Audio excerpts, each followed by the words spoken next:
That's just the way it is. Sorry. In terms of why I've become a skeptic, I abandoned this technology of the use of positively charged lipids to deliver RNA and DNA in animals in the 90s as a researcher at UC Davis, including a position at the California Regional Primate Research Center, because it was highly inflammatory and I could not overcome the inflammation. I assumed that my colleagues had successfully done so because otherwise there's no way, in my opinion, that this technology would be allowed to move forward into the clinic. What we now know is that the work of Carrico and Weissman, although it was touted as having solved that solution, we clearly can see in the data in humans that those claims are false. It's clear that the tech has not solved its fundamental problem. And furthermore, the problem was compounded by using a highly inflammatory toxic protein as the antigen. I was perhaps the first, if not one of the first, to make the assertion that spike is a toxin. That was fact checked as false by people who have no background in biology. But now it's universally acknowledged that spike protein is, in fact, a toxin. And the 2-point mutations that were introduced into it were not put there to make it less toxic. They were put there to make it more immunogenic and locking it into an open conformation, which in many ways makes it even more toxic. So that's just the facts. It's people can spin and whatever they want, but these were the facts then. When I was on the Brett Weinstein podcast with Steve Kirsch, and we gave that famous initial podcast. They were the facts when I went on Joe Rogan. They remain the facts today. What's changed is the acknowledgement by the government and corporate media that, in fact, these things are true. They still don't make any effort to say, hey, we got it wrong. That'll never happen. But I stand my ground. I think that I called this pretty accurately all the way through. There's a famous Business Insider hit piece on me that came out right after the Rogan podcast, in which they invited various scientists to critique me. And it's fun to go back and read it because they got everything wrong. I got it right. But it doesn't matter in this world. This is not about scientific truth. This is about politics and power and money, and it's unfortunately not about taking care of patients and acknowledging what was done here that was wrong and shouldn't happen again. That is all being covered up and obfuscated, as we were talking at the outset. Over. So, Dr. Malone, first of all, thank you for joining us. I think Nick touched on your... This is also about information management. What Robert is describing here is very calculated and deliberate tactics to only allow the truth to come out once the zone of information has previously been flooded, and considerably down the road when people have lost interest in the question or in the controversial podcast. So, we saw this about a year ago where Bill Gates sort of shifted the Overton window at the World Economic Forum by saying, 20 minutes and then 50 minutes into his presentation, that seemed to stop back in transition, and that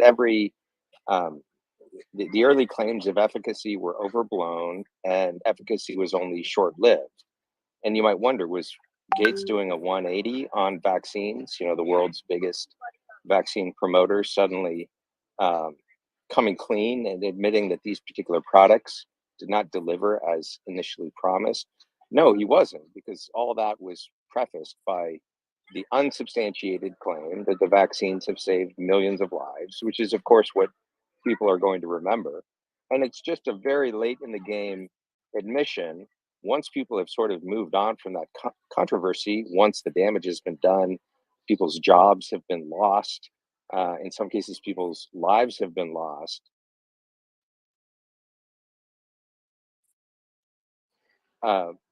And the public is less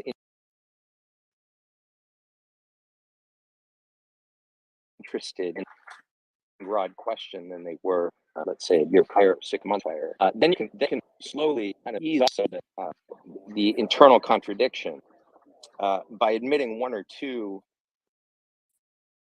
truths, acknowledging the truths had they been acknowledged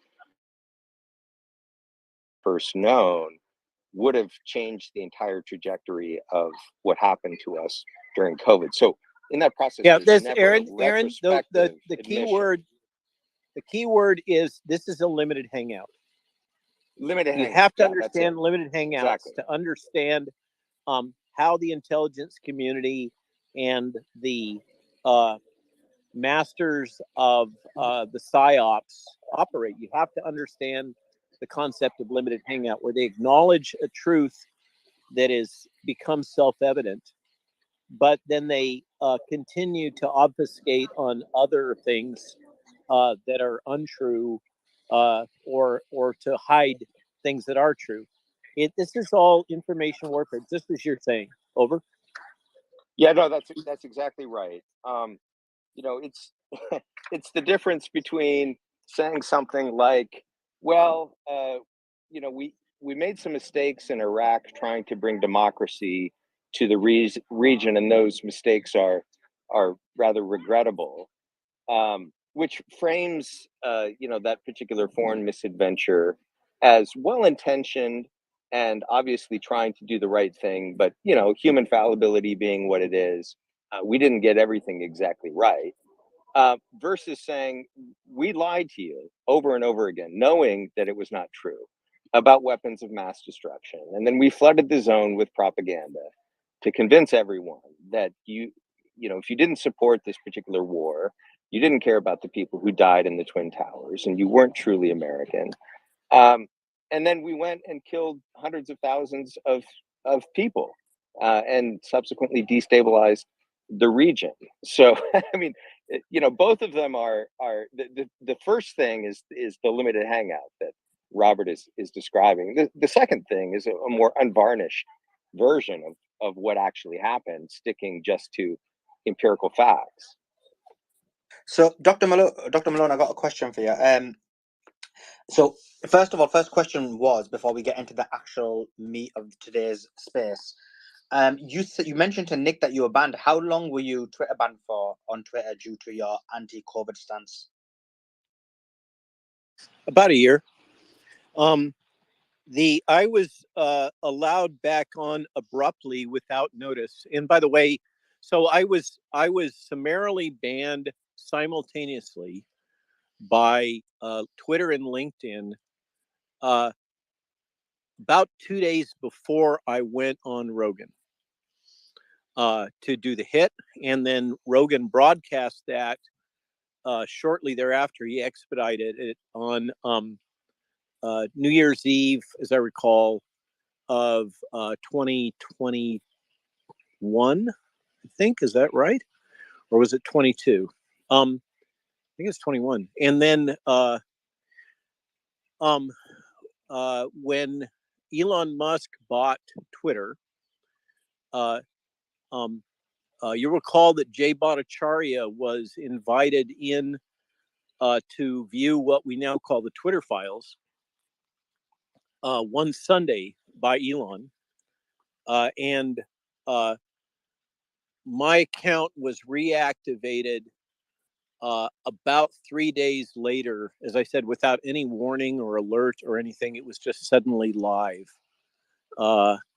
And so that's the history and trajectory of it. And then, as I mentioned, recently there was this whistleblower that had contacted the Epoch Times that described the program managed by the Foundation for CDC and sponsored by the Foundation for CDC that funded this entity, Shots Heard Round the World, which was basically a set up network of internet activists that were given special privileges and immunity from being evicted from Twitter and stuff like that.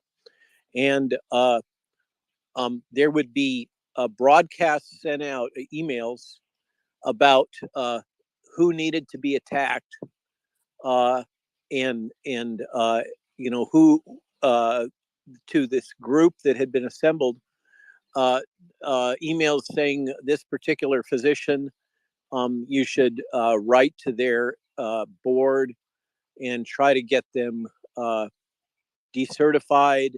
You should write to this, that, or the other social media network and try to get them kicked off, et cetera, et cetera. So this is a formal gang stalking operation in the the classical sense of the word, which, by the way, is illegal. It's a federal crime, cyber stalking. But it was funded by the CDC to ostensibly shut down any discussion of COVID-related issues which were not aligned with the official approved narrative. Over. So now, the reason for the space was we had the Office of the Director of National Intelligence declassified documents, and the documents are referring to a report that basically said that the COVID-19 was most likely due to the origination of it is through the Wuhan lab. But does somebody want to give us a bit of an overview? Heather, have you read the document? Do you want to give us an overview of what your thoughts were? Yeah, I just reread it, and we had tweeted about it earlier. Tony Perkins just had me on for a hit at 5:30 to discuss it. So yes, I've just recently reviewed it. If you can just give us just for the audience. It is so the genesis of this was a congressional mandate that the intelligence community in the United States would disclose what they knew about the origins of the virus. So this is congressionally required, and in response to that mandate, I think it was a 6-page document was issued from the Director of National Intelligence. So basically, the head office for not just the CIA, but the whole intelligence infrastructure that exists in the United States. And it was a very superficial assessment that made some key points. It asserted that the origin was in an animal to human transmission. But then that was carefully nuanced because it asserts that it cannot, the origin, the place where that transmission occurred cannot be determined. But there is indirect inference that it involved personnel of the Wuhan Institute of Virology. And reading it, my impression is that it's acknowledging that the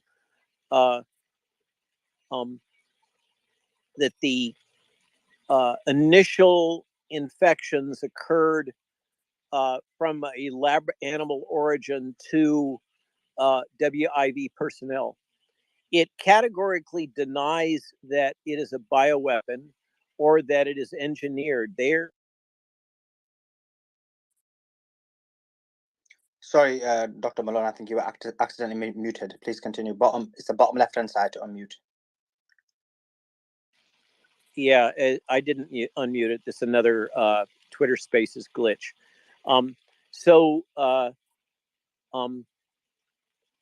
The assertion is the virus was not engineered, that it was within the repository of viruses held by the Wuhan Institute of Virology. There's no evidence to back up any of these assertions they make. They're just made as opinions, and they are promoted as opinions of the majority of the intelligence agencies, but they don't provide any disclosure about, let's say, a minority report or dissenting opinions. And we know that some of those dissenting opinions within the U.S. intelligence community have concluded that this was an engineered virus. We also know that there is abundant documentation that it was an engineered virus and that the United States government funded that. We had testimony to that effect from the former head of the CDC, Bob Redfield, that specifically named the organizations that funded it within the U.S. government. But this is the position of the Director of National Intelligence, that the virus was of natural origin, that the index cases were essentially infections of staff within Wuhan Institute of Virology, that WIV had outdated equipment and a failed inspection, or an inspection suggesting that they were having compliance problems, acknowledgement that they were using these coronaviruses at BSL-2 level, which is basically open bench of the type that an undergraduate would use in doing laboratory coursework at a university, just to put a pin in that. So it has all the hallmarks of yet another limited hangout in which the Director of National Intelligence of the United States is obfuscating certain facts, not disclosing the scope of alternative opinions and dissent that exists within the intelligence community, that we know exists within the intelligence community, and carefully crafting words in language that are somewhat ambiguous, but all serve to direct attention away from the possibility that Wuhan Institute of Virology, together with EcoHealth Alliance and Peter Hotez, we now know, and others, were engaged in gain-of-function research involving the specific modifications that we now know are within this virus, which the DNI is asserting was of natural origin. I think that's a reasonable summary. I appreciate. I'm sorry. Yeah, sorry, it wasn't unmuted. Right, yeah, I appreciate that. Liza, I'd love to hear your thoughts about the report that's come out. Just an overview from your perspective. That'd be brilliant. Yeah, so my perspective is that I don't know what the origins of the virus are. I think it's equally likely, it's possible, probable that it came out of a lab. Same thing with it could have come out of an animal source. My concern is that we're so focused on that, and I do think that there needs to be some focus on that, but in reality, the horse is out of the barn. The virus is out there, it's mutating, and I think that we need to take reasonable precautions to protect people who are vulnerable from getting sick from the virus. I also think that the vaccine is efficacious, and it has incredible potential going forward for a variety of different diseases. And so I think that to throw the baby out with the bathwater because people have suspicions about all of the political issues surrounding this outbreak, that it's really unfortunate. The fact of the matter is that 5.5 billion plus people have been vaccinated, and you're not seeing, billions of people dropping dead. And so I think that demonstrates that there does not need to be as much concern around the vaccine as is demonstrated. I think that people are absolutely entitled to their opinions, and I think that people are entitled to express their opinions. I think that people should not have been thrown off Twitter or anything, or any other platform for that matter, because I think that raised a lot of suspicion around this. And I think it's very, very unfortunate that happened. Dr. Dunn, you're talking about, you said reasonable precautions need to be taken. Do you believe that the precautions that have been taken over the past 3 years were reasonable? Locking down businesses, telling people they couldn't leave their homes, criminally prosecuting people for keeping their businesses open. I mean, are those reasonable precautions, Nick, or did we go too far there? Nick, I think that that's a nuanced answer. I think in the first couple of weeks, maybe, because people we were all learning about this in real time, right? So hindsight's 2020. It's very easy to say what should and should not have been done. As an emergency physician, I am used to having people tell me, "Oh, in hindsight, when we got all this information, things were done incorrectly."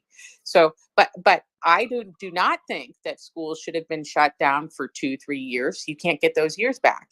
I do not think that businesses should have been shut down for that long, and I do not think people should not have been allowed to go to church, or people should not have been allowed to gather with their loved ones. And so the answer is nuanced. Yes, I think that there were mistakes made, and I don't think that those mistakes were. I think a lot of people who were advocating for those things were doing it out of a precautionary principle. And when you operate out of the precautionary principle, you leave a lot, which means that if there is any slight risk of any adverse effect, you wind up we shouldn't engage. And that's the whole concept behind the precautionary principle.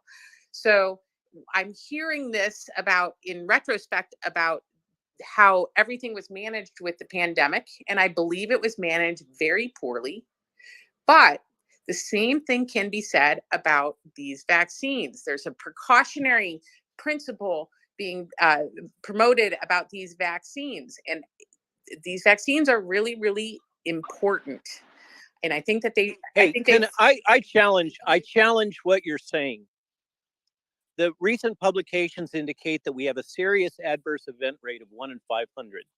Let's talk facts, not generalities of billions of people dying. You would expect, that's not objective. Dr. Malone, respectfully, you would expect 5.5 billion people to have serious adverse effects if it was that common. And we're not seeing that. 1 in 500 would give you 5.5 billion. No, that's not what I said at all. Double the Holocaust. 1 in 500 serious adverse event rate. You would across expect multiple nations. to see that. You would expect to see more people dying of vaccine-related illness than COVID. They're not reporting it. That is not. Hold reporting it, ma'am. You're an emergency room physician. You're not an epidemiologist. No, but I'm a medical. They're not reporting it. Well. I gotta say, you're. Sorry, guys. Let Dr. Malone go, because I think 3 people are talking at the same time. Dr. Malone, go ahead, and then I'll go to Liza. Go ahead, Dr. Malone. Just unmute on the bottom left-hand side. What you're saying is not fact-based. The data are in. The serious adverse event rate in aggregate associated with these products is 1 in 500. That is not safe. Furthermore, it is abundantly clear now that they, just as I said on the Lincoln Memorial, they do not protect against infection. They do not prevent replication. They do not prevent spread.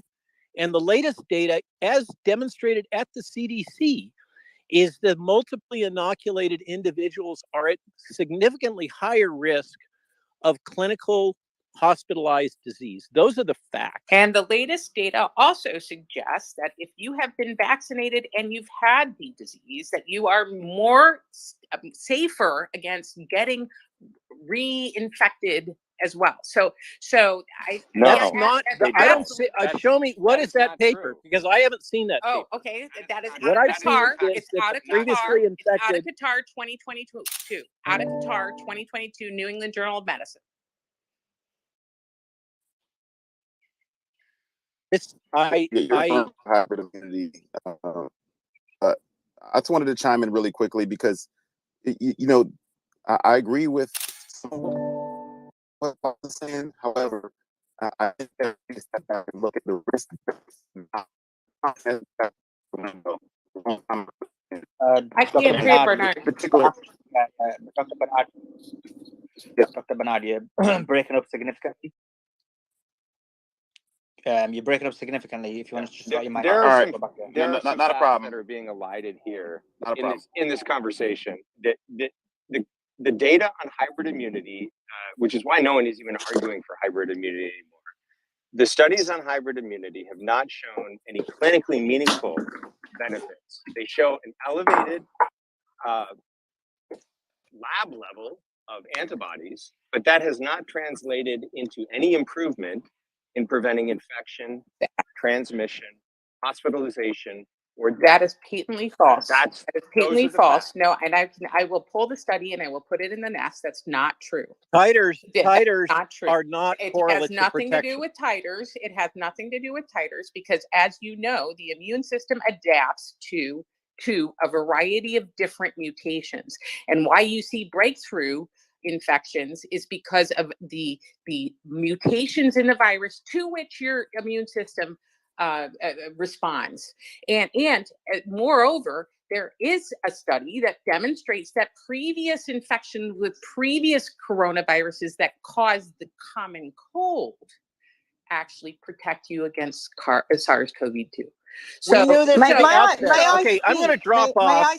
I'm out of guys, here. from the Okay, I'm UK? not going to debate immunology, speak? virology, and vaccinology with an ER doc. I thought the whole complaint was that people wouldn't debate with RFK Jr.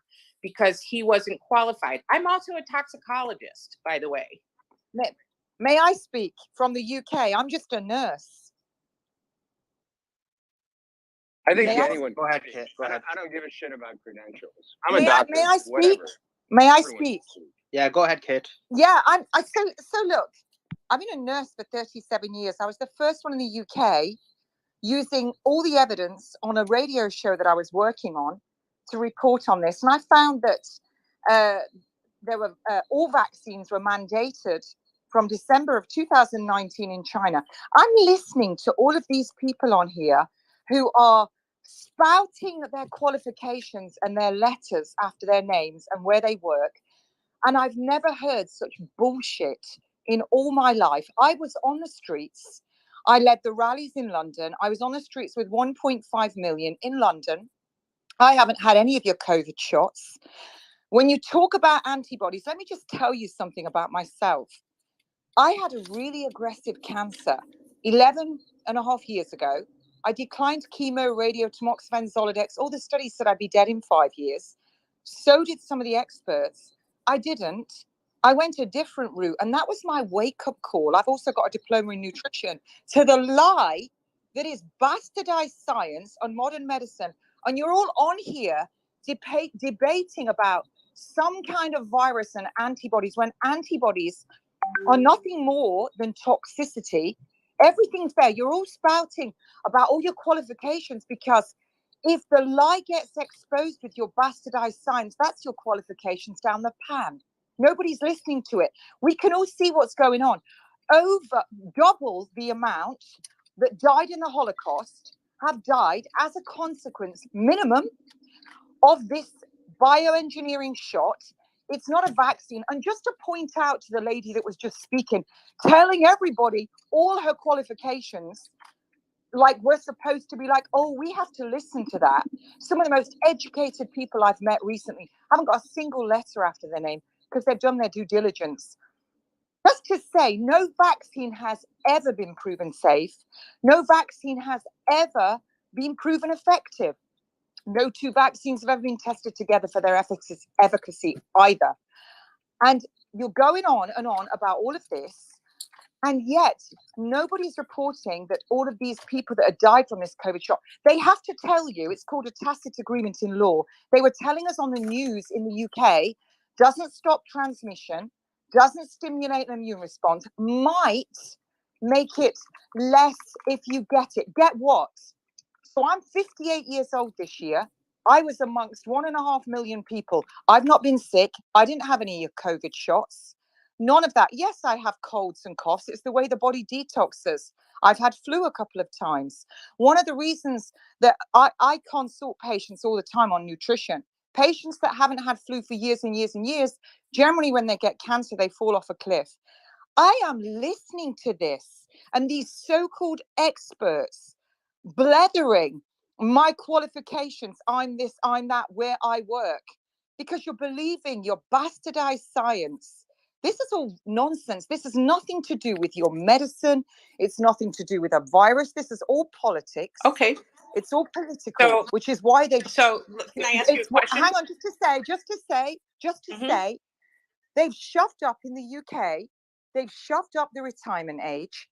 They've dropped the life expectancy, but they've kept your pension contributions the same. In the United Kingdom, we have a planned tariff incentivized euthanasia point system. We have a document called the Palliative Care Funding Review of 2011. And on page 64, it tells you that they are going to be broadening and incentivizing end-of-life care, those put on end-of-life care. They run the figures in the box. You can Google this and go look this document up. From 2011 to 2031, the demographic age 65 plus is going to be dying exponentially increased figures. This is all political. We worked it out. We also have exercise sickness from 2016, a document, a preparedness document, which talks about, we downloaded it and then it was redacted, and it talks about what they would do in the event of a respiratory virus. Now, there were 10 of these documents from 2016. Jeremy Hunt was pivotal in writing it. You had Obama went and copied this. You had Hillary Clinton copying the Liverpool Care Pathway. They talk in our document, this exercise sickness, and one that Obama wrote, how they're going to sacrifice the elderly and the disabled. Mercy killing. All planned, all political. And so you can go on and pull every qualification out your ass as much as you like, because I've just listened to all this. And I cannot believe what I'm hearing when the lay people are on here listening and they can all see what's happening. This is political. They're killing the elderly. They're killing the disabled. 9.9 million milligrams of midazolam was ordered by Matt Hancock, the health secretary. All right, can somebody else chime in, please? Yeah, let they me were go all to. killed. Let me go to. Can I just chime in here? I'll let Liza respond, because then I'll go to. I am go ahead, Liza. categorically against euthanasia. I am categorically. Well, it's being done everywhere. I am categorically against euthanasia.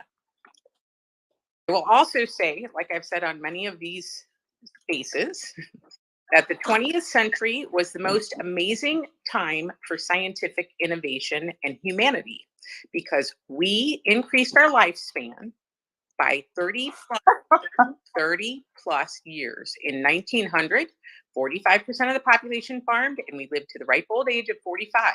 In 1800, we lived to the ripe old age of 30. And there were 5 public health advances that made that possible.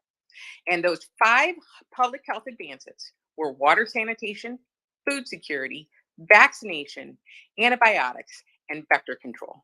And I am watching the House of Medicine dismantle all of those because there hasn't been a discussion about these publicly, 1. And 2, I'm watching politics and politicians take it apart for their own particular gains, as well as people who are selling products, supplements, and things like that. But, we'll treat your COVID at home, which is really only a cold, according to everybody, for $1,490. I've seen a few advertisements here and there. We'll sell you supplements and vitamins for $60, $100. How much do you get paid by pharmaceutical companies to promote their drug in the ER? Finished. I let you talk. You get a lot of money, don't you, in the ER when you use drugs? I know because I've worked in it. Well, so nobody paid. Yeah, Nobody so there paid you me go, to use madam. drugs in the ER. No, that's not true. And I can guarantee you that midazolam is a really important drug if you are trying to help people get through painful procedures. So if you want to take that, They just killed. it does not. It absolutely does. 83% How of the much elderly that went in the midazolam have you hospital. administered in your life? How much midazolam have I Yeah, how much administered? midazolam have you administered? Well, I'm a nurse. Well, and in the UK, you're talking about end of life care. No, I've no, worked not in the emergency it's not room. end of life. And you just painful- hang on. You it's- just it's- said that I medicine am and credentialed vaccines. in sedation. This is a huge tangent. Midazolam is an important drug for taking care of people with Anesthesia, yes, and it's also used in end of life care. But you cannot hasten a death. That would be murder. I agree with if you. you do I enough. agree with you. And I don't believe in 83% of hastening the a death, elderly and I that don't died. think that midazolam was used to hasten death. Hang on. In the UK, 9.9 million milligrams was ordered by Matt Hancock. It came from Accord Healthcare Limited to Supply Chain Coordination Limited, where it went then into the NHS. I mean, can we focus on the origins of the pandemic, please? Yeah, because Bernard, this has nothing to do with what we're talking about. This is the pandemic. In the UK, 83% of the elderly that went into hospital. Now let somebody else chime in, please, because this is I going to sat go here and around. listened to this. This is going to go around. Right, guys. Too many people are jumping in. Right, let me go to Todd, and then I'll go to Dr. Bernard. Hey, I got skipped Todd. here, Soleimani. Suleiman, but yeah, I'll come to you, Todd. I mean Heather. So Todd, go ahead. Well, yeah, unfortunately, I was probably going to wind up continuing this tangent, and I am, of course, no expert, and I am indeed a retard. But I was going to ask Liza. Liza, was your medical license under duress if you did not promote the vaccine, or if you spoke ill of the vaccine and did not fall in line with that entire narrative? Not mine. Well, Todd, I think you bring up a great point. I mean, that was part of the censorship that was happening around the pandemic, and a lot of well-meaning people were attacked by their medical boards and media for simply trying to do the right thing on behalf of their patients, and especially as it pertains to early treatment, which is something the establishment completely ignored to the detriment of our patients early on in the pandemic. And so that's an important issue. But I wanted to ground this a little bit and just focus on one particular point, which is the wet market theory, which I could say, I just want to say definitively, it should be debunked at this point. I don't think there's anyone supporting that. And so if we keep framing it in terms of natural origin versus gain of function, people are going to keep arguing in circles. But what I do think we could pinpoint people down on is the fact that the wet market theory has been thoroughly debunked at this point. Dr. Bernard, just a quick question, then I'll let you carry on. Just for the audience, because I actually know what you're talking about. But when you say wet market theory, just for some of the audience who may not know what you're talking about, if you just want to explain it and then just continue on with your point.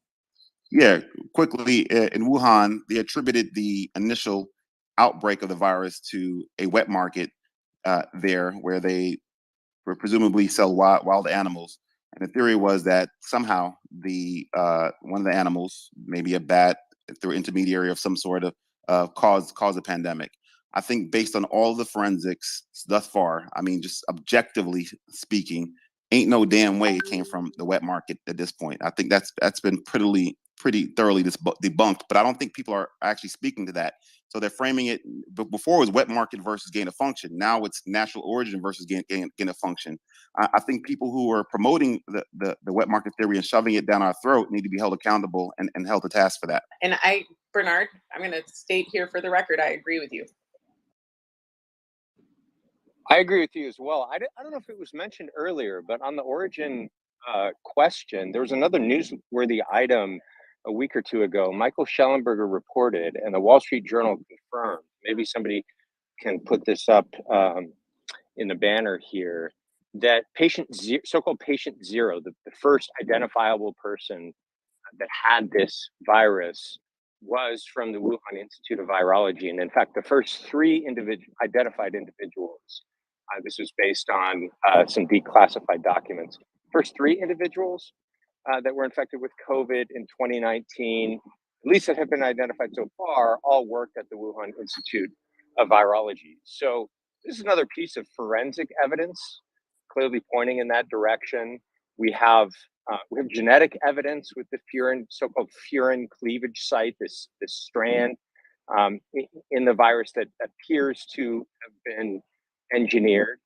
There's some unusual DNA sequences there that many have argued couldn't have evolved naturally, would have to have been inserted in there. So there's some genetic fingerprints suggesting that the virus was engineered. You have the first 3 identified people who were infected working at the Wuhan Institute of Virology. You have the Wuhan Institute of Virology known to be doing gain-of-function research on coronaviruses. You have all these pointers. I mean, if you're a detective, forget about whether you're a scientist or not. You're just a detective on a case, right? Where are all the breadcrumbs leading? I would argue that many of these clues are much more significant than breadcrumbs. They're big, fat, pointed signs. So the question then is, why are people so resistant to this theory? And I think it's because of the politics. I think it's the fact that Aaron, the NIH was funding this through Eco Health Alliance, and that's going to be politically disastrous if the United States ever admits that. I agree with you, but it's bigger than that. I mean, to your point, the stakeholders who are involved in orchestrating the discourse around COVID would have been held accountable if this did in fact come from a lab. So they had every incentive to cover this up, which it's pretty apparent that they did that. They covered it up. But what's particularly concerning is that this is an existential threat to humanity, right? Like there's been nothing that's been done related to mitigating this potential threat. So we could even just park the natural origin versus lab origin debate for now. I think that there's been enough information that has been brought to the public, brought to the light of the public, that indicates that this research is dangerous as shit. And technology has only advanced. Like, we could literally create a virus just from a genetic code. Like, it's insane. And this technology is readily available to multiple institutions and individuals around the world. Boston University just created a MERS version of the coronavirus, backbone coronavirus, just for the hell of it, and just because they could. I mean, luckily they did it in a BSL-4 lab, unlike the Wuhan lab, which was a BSL-2, which is equivalent to a dental office. And so the point that I'm making is that this is an ongoing existential threat to humanity, and our government is literally covering this up and not letting people address that, to the point where EcoHealth is still getting taxpayer funds right now in real time. It's amazing. It's you couldn't make this stuff up. I agree with you 100%. Yeah, and let me just, to Bernard's point, I think it's crazy too, right? Talking about like taking precautions. Why are these labs, like the one in Boston? I live like an hour north of Boston. Why is it in the middle of a city 2 minutes away from an international airport? Like, whose bright idea was it to put like one of the highest level bio labs in the middle of a city with an international airport? That to me is just dumb to begin with. Secondly, I did read that report, and what's interesting is that in the report, it kind of doesn't really give any definitive answers. It'll be like, these 2 agencies think it's most likely natural causes. These agencies think it's most likely from the lab. And then the thing that stuck out the most to me is that it actually mentions that the Wuhan Institute of Virology was working with the People's Liberation Army, which is like the military armed wing of the Chinese Communist Party. And the Chinese Communist Well, hold on, Heather. Wuhan, they were also working with the DOD. So just to be clear, I'm getting there. So the Wuhan, so basically the Chinese Communist Party had a program, they probably still do, called the 1,000 Talents Plan, which was basically where they took all this money and they would pay people to steal proprietary information. And in fact, a professor from Harvard was arrested at Boston Logan Airport along with 2 Chinese nationals. And the Chinese nationals were stealing vials of biological research. This was under the Trump administration. So the Trump administration had actually created a program to crack down on Chinese espionage. Fast forward to today, right? It's interesting that it's coming out that Hotez was receiving Chinese funding, because that's based, I would be curious to know if that's somehow that funding came from the same funding that was funding the 1,000 Talents Plan and paying professors and scientists to steal information and bring it back to China, to these very labs that this recent report is saying was working with the military scientists for China. I mean, it's all sort of coming full circle. Guys, I think you want to be a little careful about saying that these three guys that were sick, that they were the first people. That's not totally clear. That first report was based upon, these were people who were speaking anonymously to Michael Schellenberger. The Wall Street Journal did not confirm that they were the first people sickened. What they said is they were among the first. I think people really misread the Wall Street Journal piece, and they hopped on it and they said, aha, this confirms it. It did not confirm that. I mean, what we know is there are people saying that you know, these people were sick. There's a lot of other evidence, though, that this virus was still circulating before those guys were sick in November. You know, there's you can look at the genetic clock on that virus. There's other reports about people being sickened. So the idea that these were actually the first. You just glossed over the Harvard thing when I just realized in your bio, Paul, it says you went to Harvard. Don't even know what you're talking about. You know, the reality is that these people were doing this research there that was dangerous, but whether they're actually the first people sick or not is not totally certain yet. You know, this virus could have been circulating prior to that. They could have drug it back into the lab. You know, there could have been a second infection. So it's really hard to say exactly if that's what happened. I think the one thing we do know, what the evidence is showing, is that these papers in Science saying that the outbreak happened in December just make no sense at all, because obviously this virus is circulating well before December. And I still don't understand to this day why Science magazine is allowing those studies to be up.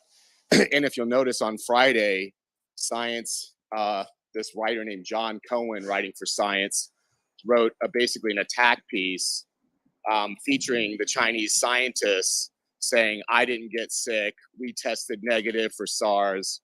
And to this day, I do not understand what's going on at Science magazine. But one of the things I think people are not thinking about is there's a lot of Chinese money floating around, and some of it is going to these journals in America now. You know, we know that the Lancet and Elsevier are being heavily funded by China. There was an earlier report about all the money that's pouring into the Nature journals. And I'm wondering to this day now if that's happening also at Science magazine, because it makes no sense why Science magazine is coming out with these studies that don't make any sense, and why their editor-in-chief, Holden Thorpe, is on Twitter all the time trying to downplay the possibility this could have been a lab accident. Oh, so wait, let me piggyback off that.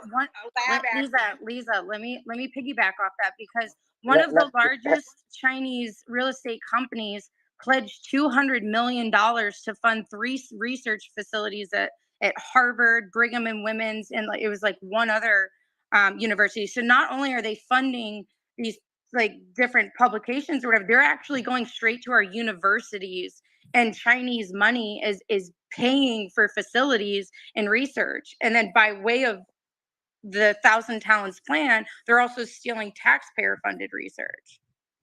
So if it were a lab accident, and I'm willing to accept that, if it were a lab accident and we have a vaccine that could prevent it, then, and this is a weapon of mass destruction, then why isn't there support for vaccination? Because I'm getting... Stop trying to sell the vaccine. Let me finish my sentence. There are two lines of discussion.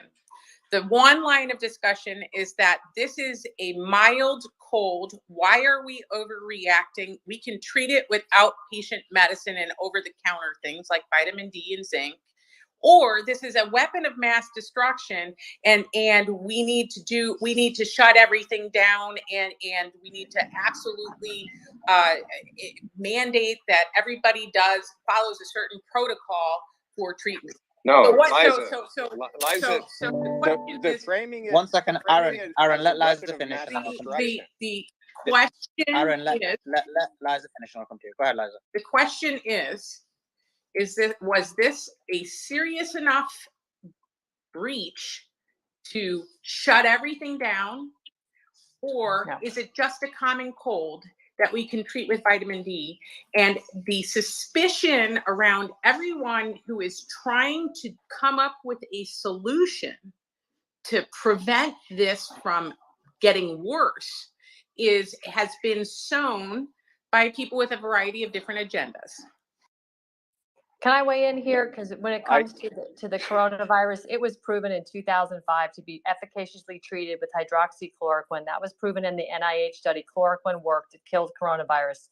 And to the misinformation being published in all these journals, under Barack Obama, 2012, the Smith Modernization Act was updated to allow our own media to be weaponized for propaganda against the US. So when you look at the DoD having contracts to combat using countermeasures and paying Pfizer and Moderna and all the other manufacturers under the DoD contracts to fund the vaccine development under Operation Warp Speed, which was well underway long before COVID was ever diagnosed. I was actually removed off LinkedIn in April of 2020 for publishing the patents on the SARS-CoV-2 that was the bioweapon weaponized by the Wellcome, Bill Gates, et cetera, group of people that had malaria and HIV spliced into the natural SARS-CoV-2 virus.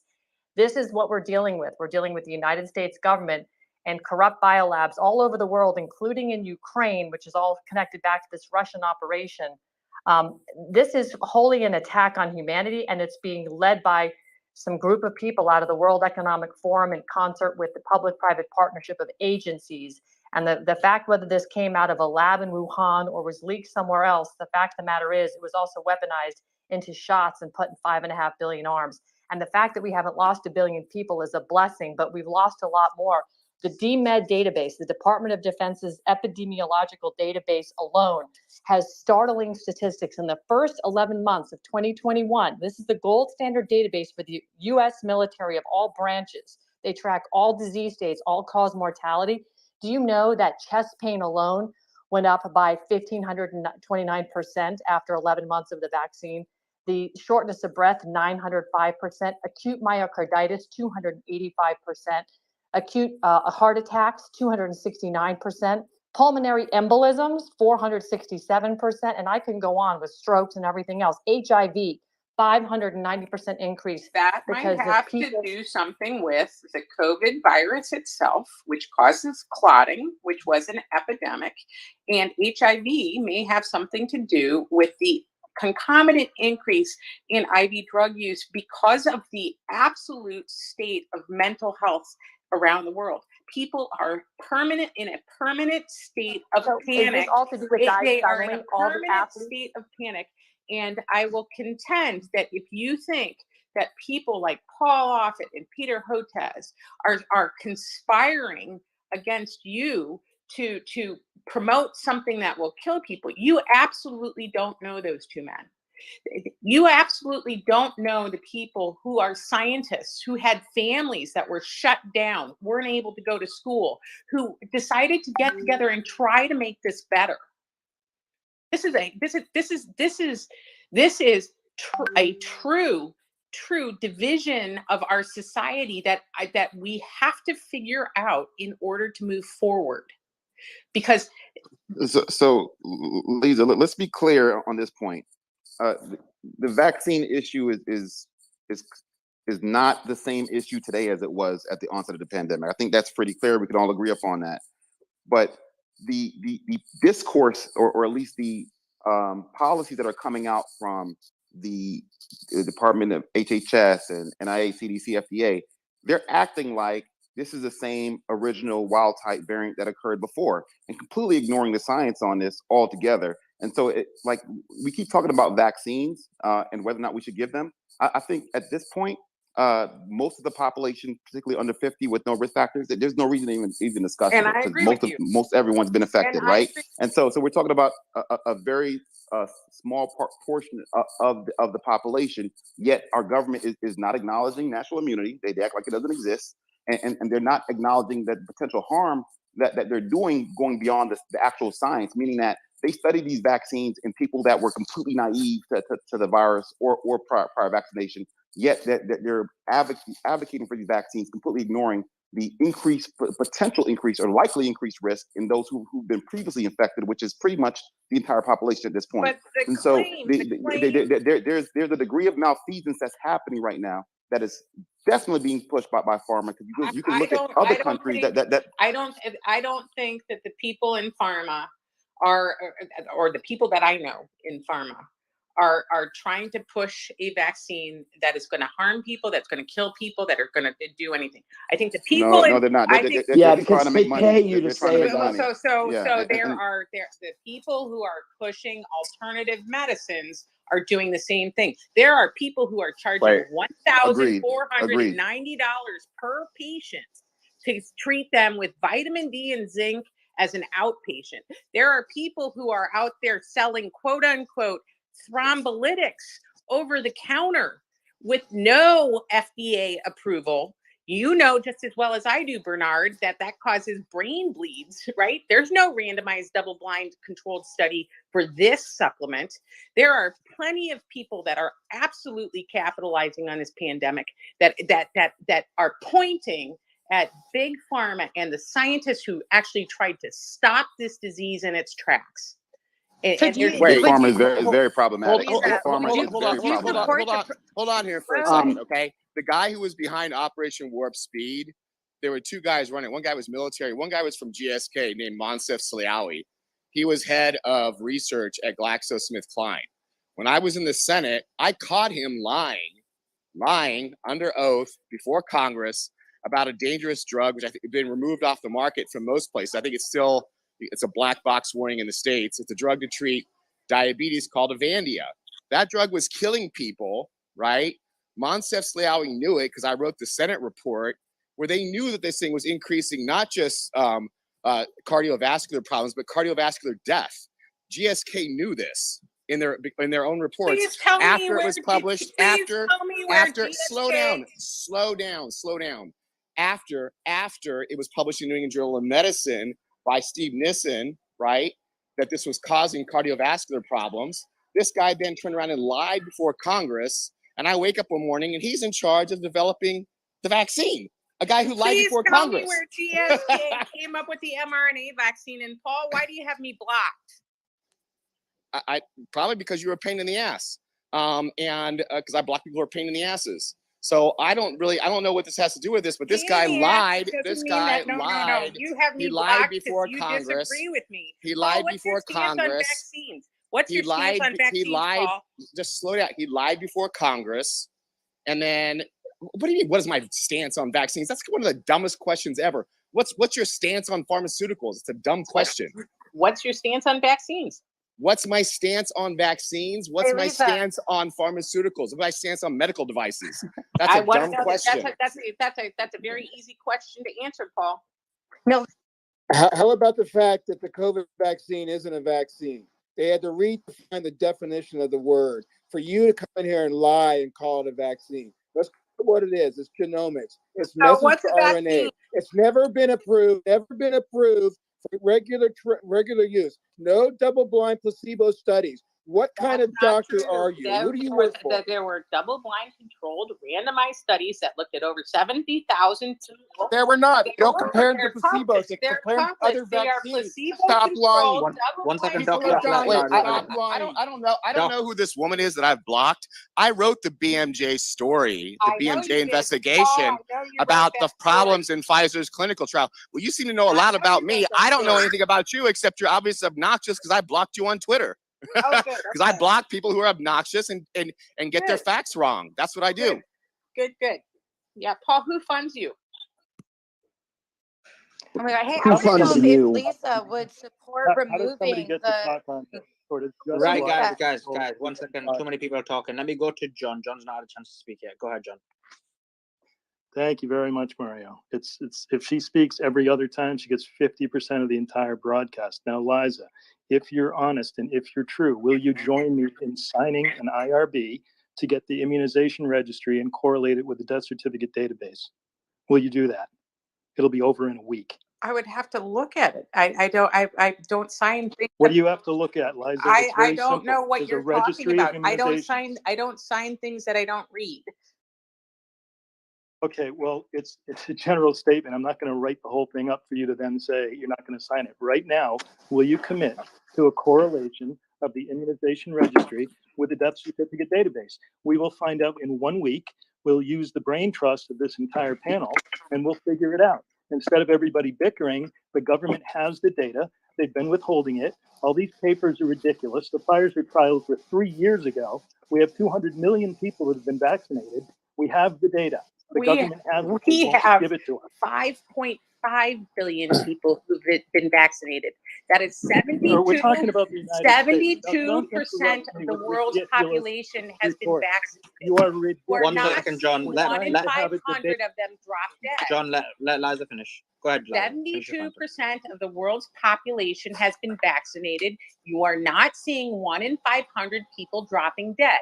You are telling me that you can find with a granularity of 1 in a gajillion that there's all this vaccine injury. You are not seeing it. Liza, I remember now who you are. You're the bear funded physician, right? All right, guys, listen. I don't want this to get personal. Let's talk about the specific issue. I don't really care who's blocked who. I've blocked loads of people on Twitter. I'm sure everybody else has. It's irrelevant. Let's get back to the point in Paul, just a general point, because you have got some really good knowledge on this. Please go ahead, Paul. Yeah, I think, Liza, I remember now. You're the person I used to see on Twitter when I was covering Monsanto's glyphosate, the pesticide that's a carcinogen by IARC. And you were one of the people on Twitter constantly saying that it's not a carcinogen. Now, not only is it a carcinogen, but there's actually studies out there now written by multiple experts in epidemiology, in toxicology, pushing back against Monsanto and Bayer's attempt to undermine the science actually on that very issue. So that's exactly why I blocked you. I just forgot who you were. Okay, fine. I'd love if you'd unblock me and we could have a conversation about that. I don't want to. I'm not having a conversation with. We're not having a conversation. When you're attacking scientists, then we're not having a conversation. And you talk over people, and we're not having a conversation when you're attacking actual experts in toxicology and epidemiology and spreading misinformation. Toxicology expert. All right, guys, listen, everyone's talking. Look, it doesn't matter who blocks who. Like, let's go back to the point, a separate point. Toad, go ahead. You have another chance to speak yet. Yeah, well, I will just say quickly, this is not going to be my point, but I think Liza is a pharmaceutical shill. That's all she is.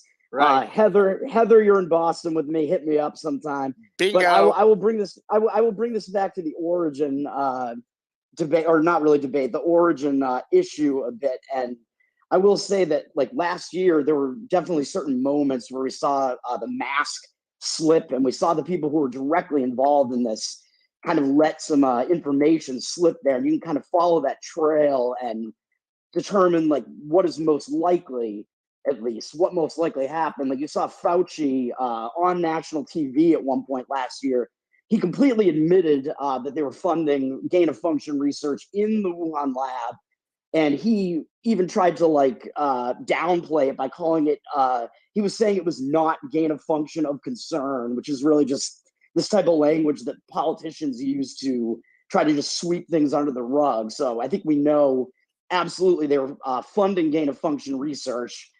And there was another moment, when Fauci's emails were leaked, there were these emails between Fauci and people in the NIH and people that were working at the Wuhan lab, and they were not really, I don't want to say admitting, because they were talking to each other in these emails, but they were talking about how they knew that some of the employees of the Wuhan lab had COVID-like symptoms in like late summer or early fall of 2019. So I think what we do know at that point, we know that there was gain of function going on at that lab, and we do know that some of the employees at that lab likely had COVID at that point. Whether they were the absolute first people who got it, I don't know if we know that for sure, but I think you can kind of determine what we think is most likely here. Let me go to Dr. Bernard. Dr. Bernard, I've got a question for you. It's linked to what Todd said, and I also linked to this declassified documents. I mean, we know we had a scenario, and we did the leak on here earlier, where you had basically Fauci, Dr. Anderson overlooking a paper which ended up being published in I believe it was Nature, and it was completely very much controlling the way it was published. There was this idea that they wanted to move away from any kind of theory that went against the mainstream narrative. So my question to you is this: that was a scientific publication. It was an academic publication. So the question then becomes, how much, as lay people, can one even trust academic publication when there is such, or there can be biases to that? Dr. Bernard. Suleiman, I think you're asking $1 million question, and it gets to the point about this. A lot of these issues that we've been having is really a feature of our system. I mean, there are so many incestuous relationships between industry, our government, and other political entities out there. It is insane. And so what you saw after the pandemic was a deliberate cover-up where they utilize the tools of the states and the tools of academia and media to basically stomp on opposition. So there was no debate whatsoever. So if you brought this up, you were excluded from and deplatformed. But more importantly, to your point, they actually use the academic, the creme de la creme of academia, Lancet, to promote their messaging, basically, which was a complete and utter lie. In fact, one of the individuals who was on that, which was Peter Daszak, who was actually the head of EcoHealth, was involved in orchestrating that entire publication, which is insane to me. And the fact that we're still giving him money is insane. So I think it's hard to understand this without looking at the greater context, the general context of the way our systems operate, and the way that they have perverse incentives to actually exploit individuals in the name or the branding of healthcare, when it's actually just a money grab beyond the conspiracy theories and whatever people can ask. I mean, the feature of the system is incentivized for people to make bread, make a dollar, and we've seen that play out time and time again. And I'm going to leave it there for right now, because I could go off on a longer tangent. But what we saw with the Wuhan lab issue is that there's been zero accountability thus far, and the issue is that what we're debating this nature versus lab issue, and we're doing that to the detriment of the fact that there's an existential threat occurring right now, because the algorithm would be address that, and then that begs the question, what do we do about it? I think we've already passed the point about what we do about it, because lab leaks happen every day, all day. That they're more common than we realize, and the fact that they're genetically modifying a virus to infect humans that otherwise would not is a big fucking deal. And I would contend, that the Lancet also introduced the anti-vaccine movement with a article that had to be retracted, but wasn't retracted for 12 years. So I agree with you, Bernard, that scientific publications have played a role in this, and so has academia. And so I think that we need to really rethink how we approach this. Let me go to Paul. Paul, a question for you. Just in addition to what they're talking about. So, yeah. I mean, we've got this scenario now where a lot of us don't. I mean, rightly so. We can't these academic publications, generally speaking, because of the biases they have, the kind of propaganda that can go on, the impact from the pharmaceutical companies. But then, what's the alternative? The alternative is complete skepticism. The alternative is that when you have that skepticism, then maybe this alternative medicine, some of which is, again, can be fraudulent, can be manipulative. You have a scenario where people go down that road, and then they're in a greater risk. What's your thoughts on that? Well, I just want to point out, like what Bernard, bounce off what Bernard said, is that it wasn't just one publication. People talk about, there was the Lancet that they dropped to call it a conspiracy theory. There's also one that wasn't that well referenced called Emerging Microbes and Infections. That publication said the same thing. And it was actually ghostwritten by Shizheng Li of the Wuhan Institute of Virology, because we have the emails where they're incorporating her thoughts. And on the Nature Medicine piece, that the proximal origins, the emails now show that it looks like Anthony Fauci and Francis Collins also helped to ghostwrite that piece or orchestrated to get into the publication.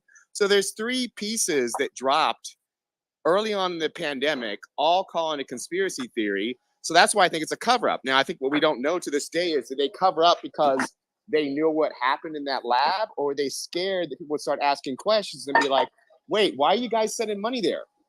And I think that's the thing we still don't know. Now, as far as, medicine is just, look, I wrote a bill called the Physician Payment Sunshine Act when I was in the Senate, so that you can look up doctors now and see who they're taking money from. And the reason why we did that is because every scandal after scandal after scandal, Vioxx, right? Avandia, opioids. You cannot have corruption in medicine without corrupt doctors. Doctors are critical to corruption in medicine. They are the ones, they run the clinical trials, they publish the studies, they give the talks, they write the scripts. And so, part of this problem is we got to clean up medicine, but I don't know how to do that, because Paul, You've got to hold clean up, up the hold up. Food and Drug Administration. Exactly, You're talking about, Paul. The you're doctors talking at the about bottom of the what food would you chain. do without medicine? What would you do without medicine? And the lady who was on there going, a lot of people are going to find out, because no one trusts doctors. No one trusts the AMA. No, they don't. No one but trusts why the American why is Pediatric nobody? Association. Can I just No say, one trusts the excuse me, American I don't blame Psychiatric 'em. Association, because you guys are supposed to be gatekeepers. Do no harm. Too many doctors took the and money, nurses. turn the other way, and now they want to point the fingers at the pharmaceutical companies, which is where it belongs. But quit pretending doctors didn't have a role in destroying the trust between the medical community and the public.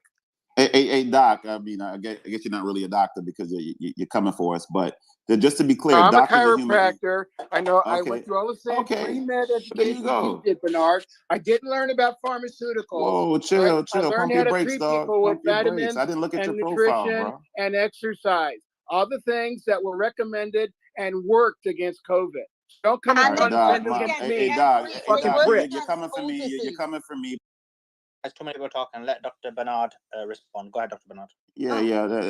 I did in no way meant to demean you in any way. So I apologize if that came off that way. I was just referencing the You point that attacked you me made. without understanding credentials. I understand your No. credentials. I didn't. Okay, I think this is a huge misunderstanding because again, the context is key.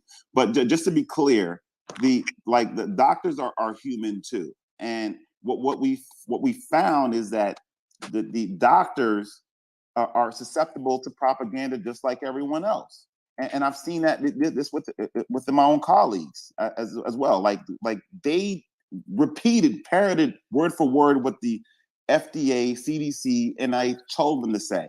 And they completely ignored the data that was out there. We had data from Qatar, we had data from Israel, we had data from everywhere, and literally doctors completely ignored that, and they're influenced by the powers that be as well, whether it be money, whether it be propaganda. They are humans too, and just because I saw through it doesn't mean that that they saw through it.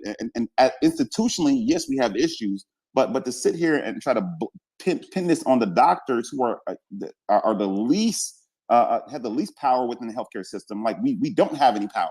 But Dr. Bernard, what is the point? What is the point of being a doctor if you're not going to make your own medical decisions on behalf of the individual patient? If you're simply echoing everything that the FDA, the CDC is telling you to do, why couldn't I do the same thing? Is there no obligation to do your own medical research and develop an independent opinion? Well, Nick, I agree with you 100%, and that's why I said this is a feature, not anything new. So to your point, that's the reason why I went independent. That's why I left Columbia and I left Mount Sinai and I opened up my own practice, because I saw the bullshit. straight up, and decided to chart my own course because I realized this is just a money-making enterprise. They don't give a fuck about patients. So to your point, that is an issue. But also, I want to elaborate on the fact that our system is corrupt. I mean, like literally, we're the only developed country in the world that doesn't have some kind of socialized healthcare where people get care at baseline. We don't give a fuck. Okay, like we literally. have the What National Health what Service is in the UK. Medicare and Medicaid? Is Again, okay, we're gonna get off on a long tangent. Well, yeah. However, Sure. I just want to You just engrossed there. we gotta be very clear. Like we don't talk about like whether or not the fire department should be subsidized or police department should be subsidized. Like this is something that's very necessary. However we subsidize it, it doesn't matter. But I am of the firm belief that we got to try to detether the financial incentives that are implicit in healthcare from the actual care that's provided in healthcare. And that's why the U.S. spends so much money on healthcare. Yet our outcomes are shitty because most of that money, most of that taxpayer money, is going to the insurance companies, going to pharma because they have the biggest lobbies and they're advocating for their own interests in our country. So that again, I'm off on this tangent. But again, my entire point is that this is a feature of our system. Yeah, and just to hit on Dr. Bernard's point, so it does seem that the Justice Department, I believe, today hit 78 people with $2.5 billion in healthcare fraud, and that was 2 hours ago when that article came out. So Wow. I think Dr. Bernard's pretty spot on there.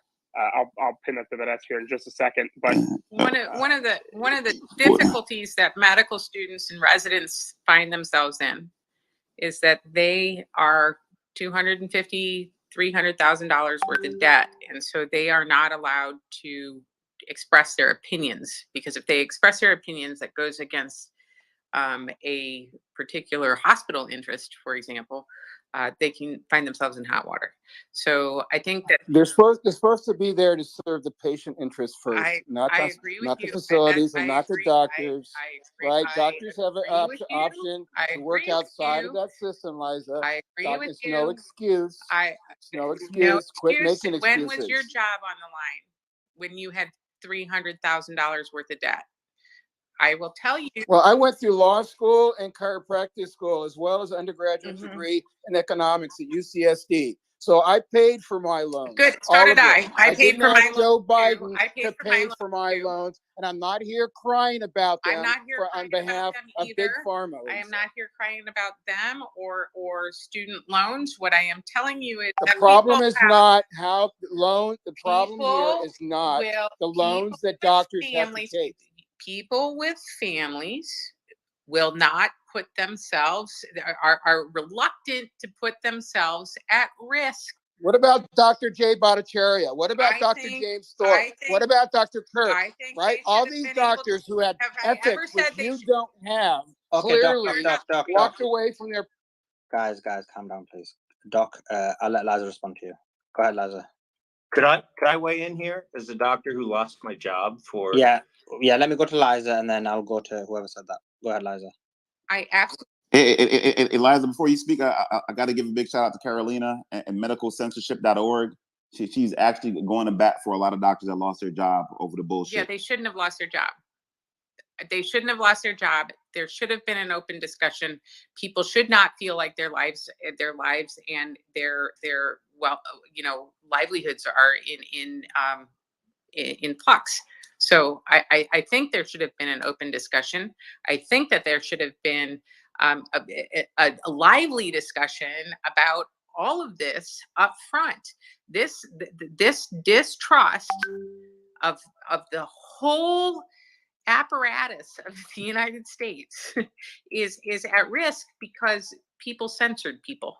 And I have said, I have espoused unpopular beliefs in academia and in public. And I'm lucky because I don't feel afraid to. That said, lots of people have tried to come after me, and I don't know if people will come after me because I believe I have a belief system. But I think that it's really important for physicians to start coming up to the plate and talking about the importance of public health and listening to the other side. Somebody wants to go ahead, Nick. Yeah, no. First of all, I want to encourage the audience, go down in the bottom right-hand corner, ask questions for our panel. What I want to know from our panel, and I'm actually going to go to Dr. Bernard on this as well, and I want the audience opinion. Do you think that the federal government of the United States lied about COVID, the COVID origin? Do you think they covered up the lab leak theory? How much did they know, and why would they lie about it? Because as you all know, the lab leak theory, if you were to say anything about that on Twitter 1.0 or Facebook especially, you were going to get banned. You were going to get suspended. A lot of people did get suspended for that. And Dr. Bernard, I'll ask you that question. What changed? Do you think the federal government actually knew the COVID origin, which at this point looks like it was the lab leak, and why would they cover that up? Did your opinion on that change? You know, were you an original purveyor of that lab leak theory? Oh, Nick, man, I love this question. So just to be clear, I was one of the individuals drinking the Kool-Aid early on. So when people would bring up lab leak, I was like, conspiracy theorist, tin cap, because I was drinking the juice. But facts are the facts, and it's more likely than not that this came from a lab. I'm almost certain of it, as certain as I can be, without a video camera videotaping the virus going into their nose. But to that point, the government almost for sure covered it up. 100 million% covered it up. And you could see by their actions between China and the US, I don't know which one was worse, but we did everything possible to cover up whether or not this came from a lab, from hiding the data to wiping databases to basically preventing individuals from speaking up, and then the censorship on social media, and then obviously mass media did what they do normally. So it's clear that there was a cover up from the top down, and it's hard to describe the federal government as a monolith. I think it's important to have a little bit of nuance, because there are competing divisions within the federal government that have their own interests, and that we need to kind of focus on. But to answer your question, is hell to the yeah, they covered it up. Yeah. So, Dr. Bernard, why in the beginning would you take the federal government narrative at face value and push? I mean, because to be honest with you, we're not going back too far, right? I remember being in Nelson Epega and Grant Cardone spaces with you, where I believe you were still a proponent of, well, this came from bats out of from the wet market in Wuhan. Why would you, as a medical doctor, why would you take the federal government narrative at face value, and what changed your mind? Well, before I actually came to that conclusion before I joined those spaces, but that was, it was an eye-opening moment for me when I started to realize that the sources that we get our information from have been corrupted, and you can't fault a physician for looking at for trusting these sources that we've been told to trust. So like New England Journal of Medicine, Nature, Lancet, those are the creme de la creme of science, quote unquote. It took me a while to realize that, like, hey, that they got perverse incentives to lie as well, meaning that they have people who are involved in the editorial staff that have financial interests. A lot of their funding comes from the pharmaceutical industry, and people who are directly involved with the research that's happening in the lab that could have implicated them. So the point is, you got to be circumspect about everything. You can't just blindly trust everybody because that's what people say.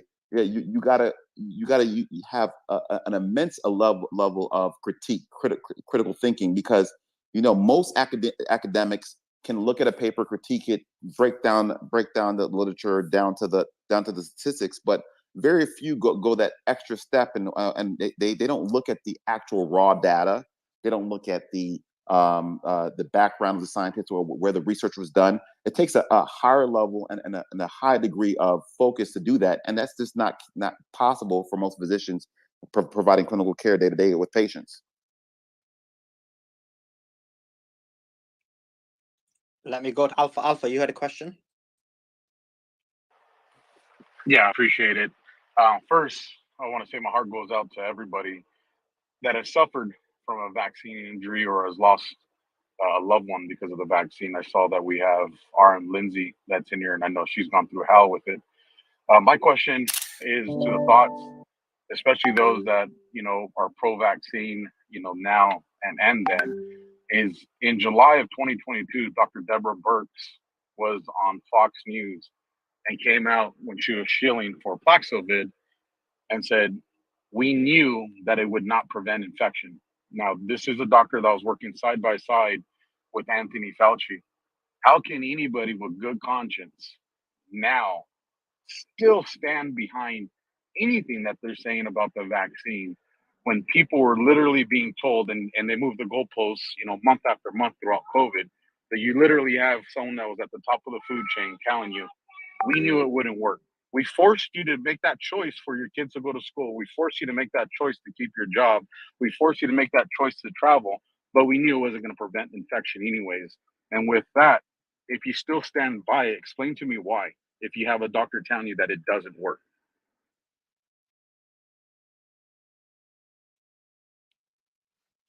So let me go to Dr. Dunn, maybe? Yeah. So I think that we have great. I don't know how to explain it. We've got really good evidence that the vaccine prevented hospitalization and death. And it's like it's an issue when you have an idea that there are so many people out there that are conspiring against the general public.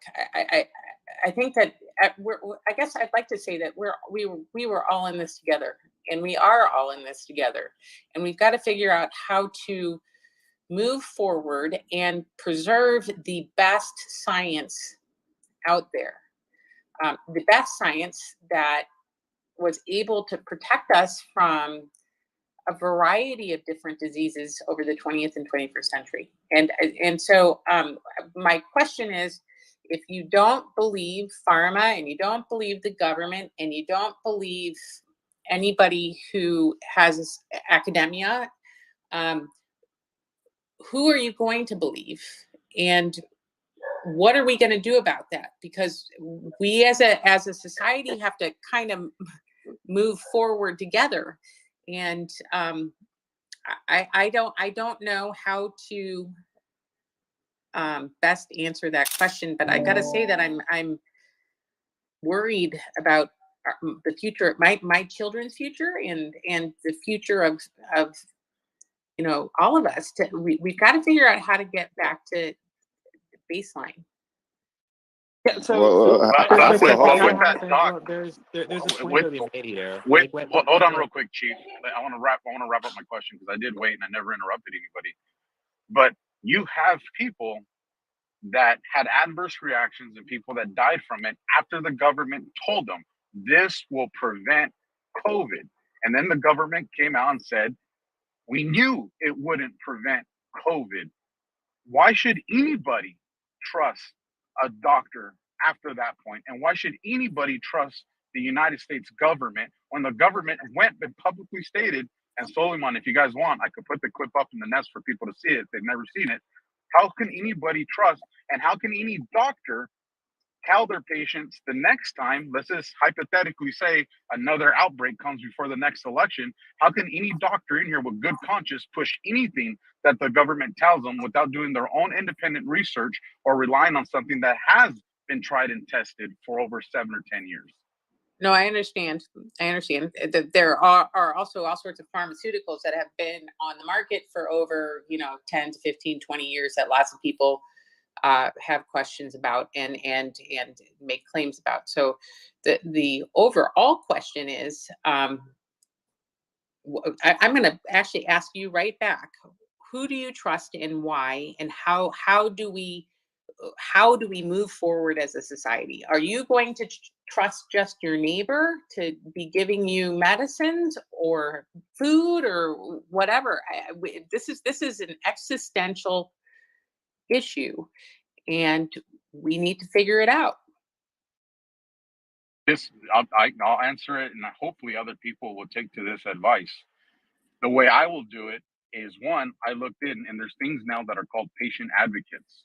So when you're in your doctor's office or you have same-day surgery and your doctor tells you something and you feel like there's an alternative, or you feel like you're not getting the information, you could reach out to, there's multiple services out there if you look for them, and say, hey, this is what they're telling me. What are there other options? So you can have someone else from the medical field give you real-time information by having a patient advocate in your cell phone. The other thing is don't make an immediate decision just because people are scaring you that's out there. In November of 2020, when I had my daughter, and I had already made the choice that this daughter was not going to be vaccinated and the rest of my kids were, I went in, the nurse first told me, we're going to give your child the hepatitis shot and the vitamin K shot. And I said, no, we don't want to. Only because I did the research was I able to stay by my guns. Why? Because the doctor, she went and got the doctor, and the doctor literally sat there and told me, well, just understand that your newborn can die if she gets a blood clot, not knowing that I already researched the statistics on it. Literally tried to scare me into taking something. At the same time, I had told the doctor, well, the vitamin K is not organic, because they were saying that it's organic. I'm like, there's levels of aluminum in there. So I would tell people, what you do is when your doctor tells you something, go research it yourself, essentially. And I forgive me if I've offended the doctors in here, but the one thing that I learned through the last 2.5 years of COVID is you paid a lot of money to show that you were educated in research, but not with the ability to go and make your own independent decision to tell me. You go through a matrix of what Big Pharma tells you. These symptoms, this medication. I can do the same thing. I can look into the same books you studied. It may take me longer because I don't know where to look, but my brain functions the same way. So people need to start doing their own research and not trusting somebody as the final word just because they got a lab coat on. And then if you and your doctor come to the same decision, then that's a step in the right direction, that you guys at least aligned on something when you did the research, and you can start building a new trust with your doctor. But I have zero trust for any doctor unless I do my own research on what they're telling me that I got to put into my body. I'm not mad at that. Yeah. Yeah, Dr. Drew, I want to bring you in here. Welcome back to the stage here, man. On that point here, because that's a question we're getting a lot from the audience as well. Who are people supposed to trust here? Because we did have Dr. Bernard that was talking about the fact that a lot of these doctors, they're treating a lot of patients, right? And so they don't have time to necessarily research on their own to figure out maybe what the best method should be. So they do go along with what the CDC guidelines are and, FDA recommendations and such. What are your thoughts on that? Who should we be trusting? Because it seems like confidence in the U.S. federal government in general is just super low at this point. What are your thoughts? Can you hear me okay? Am I getting through? Do you hear me? Yes. Okay. I fully endorse Dr. what Drew? Alpha Warrior. Can you hear me at all now? Do you hear me? I can hear you. Yeah, we can hear you. Yes, sir. Yep. All right.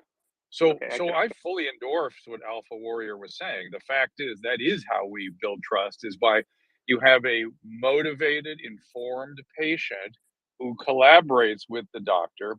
Now, here's where there's grave misconception. And the last time you had a spaces on COVID, I noticed this as well. There is not ever, and Liza backed me up on this, never when I was training residents did we talk about what the CDC or the FDA, those words never came out of my mouth. Maybe the CDC on an occasion. It was, what does the literature, what does the science tell us? And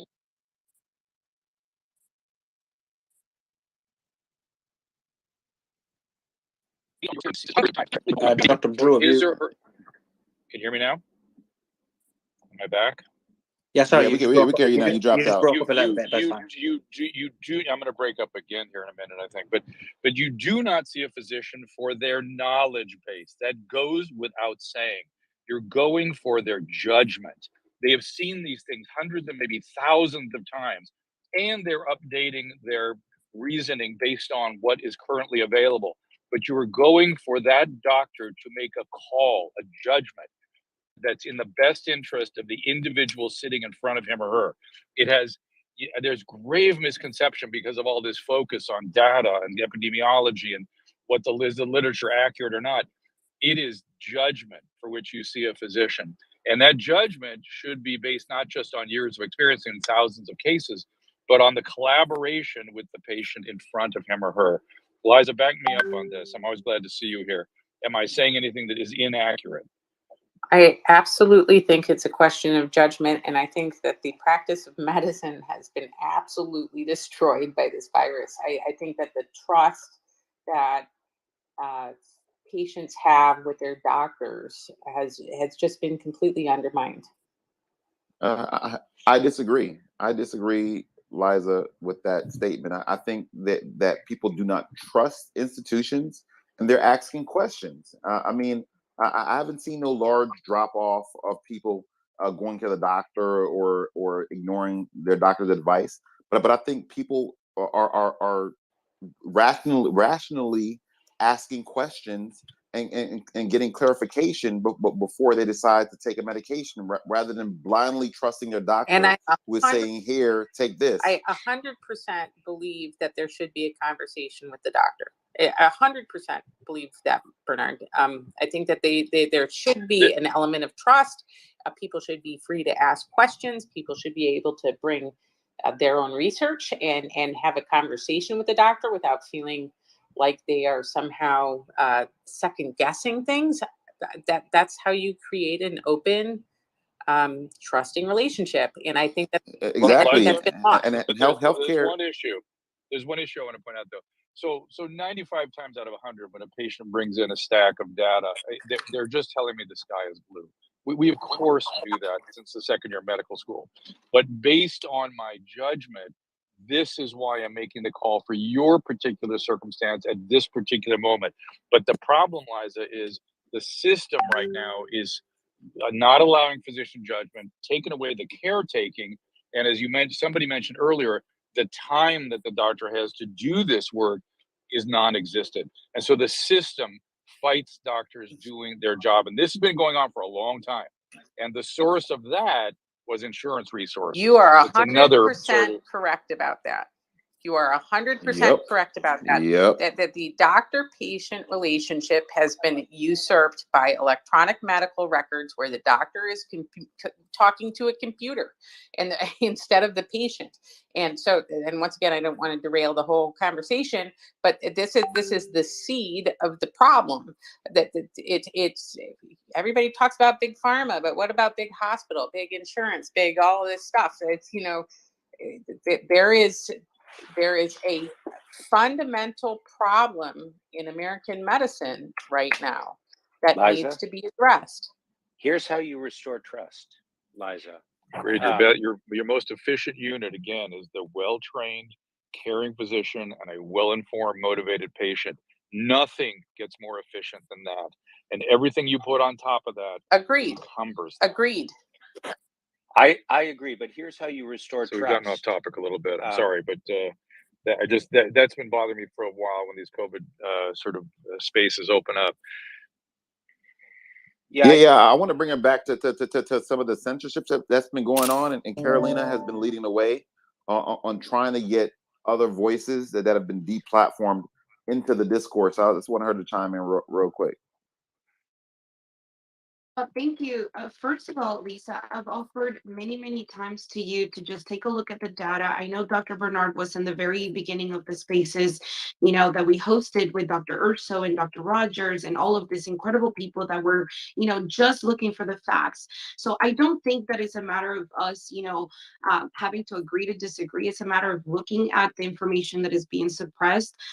For those that don't know me, I managed Dr. Peter McCall. I was his agent for about 2.5 years, all the way up to the moment that Twitter took his account. I was the one that begged CPAC to give the voice to Dr. Robert Malone, and I brought him to Alex Jones and many others So it did take a long time, Lisa, for us to be able to speak out and give the information that the American public was, prevented from hearing.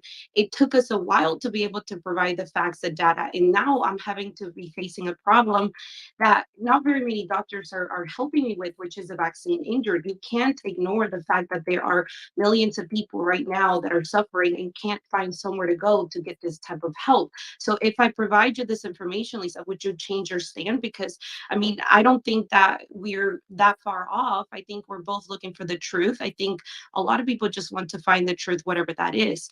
I helped a ton with Dr. Li Meng Yang to get her reports published, in America into like media, radio stations, wherever.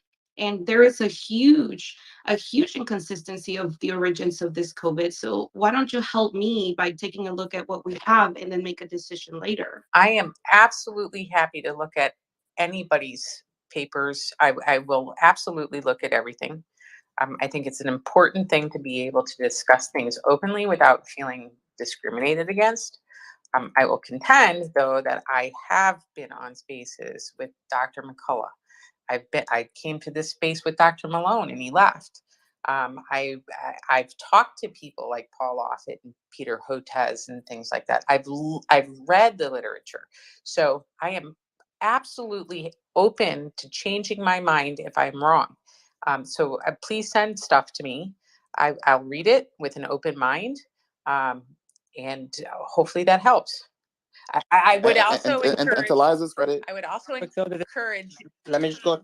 Yeah, go ahead, I Liza. would Sorry. also encourage. There are like 3 or 4 doctors who show up to these spaces, and one's Bernard, one's Dr. Donish, one's Joanne.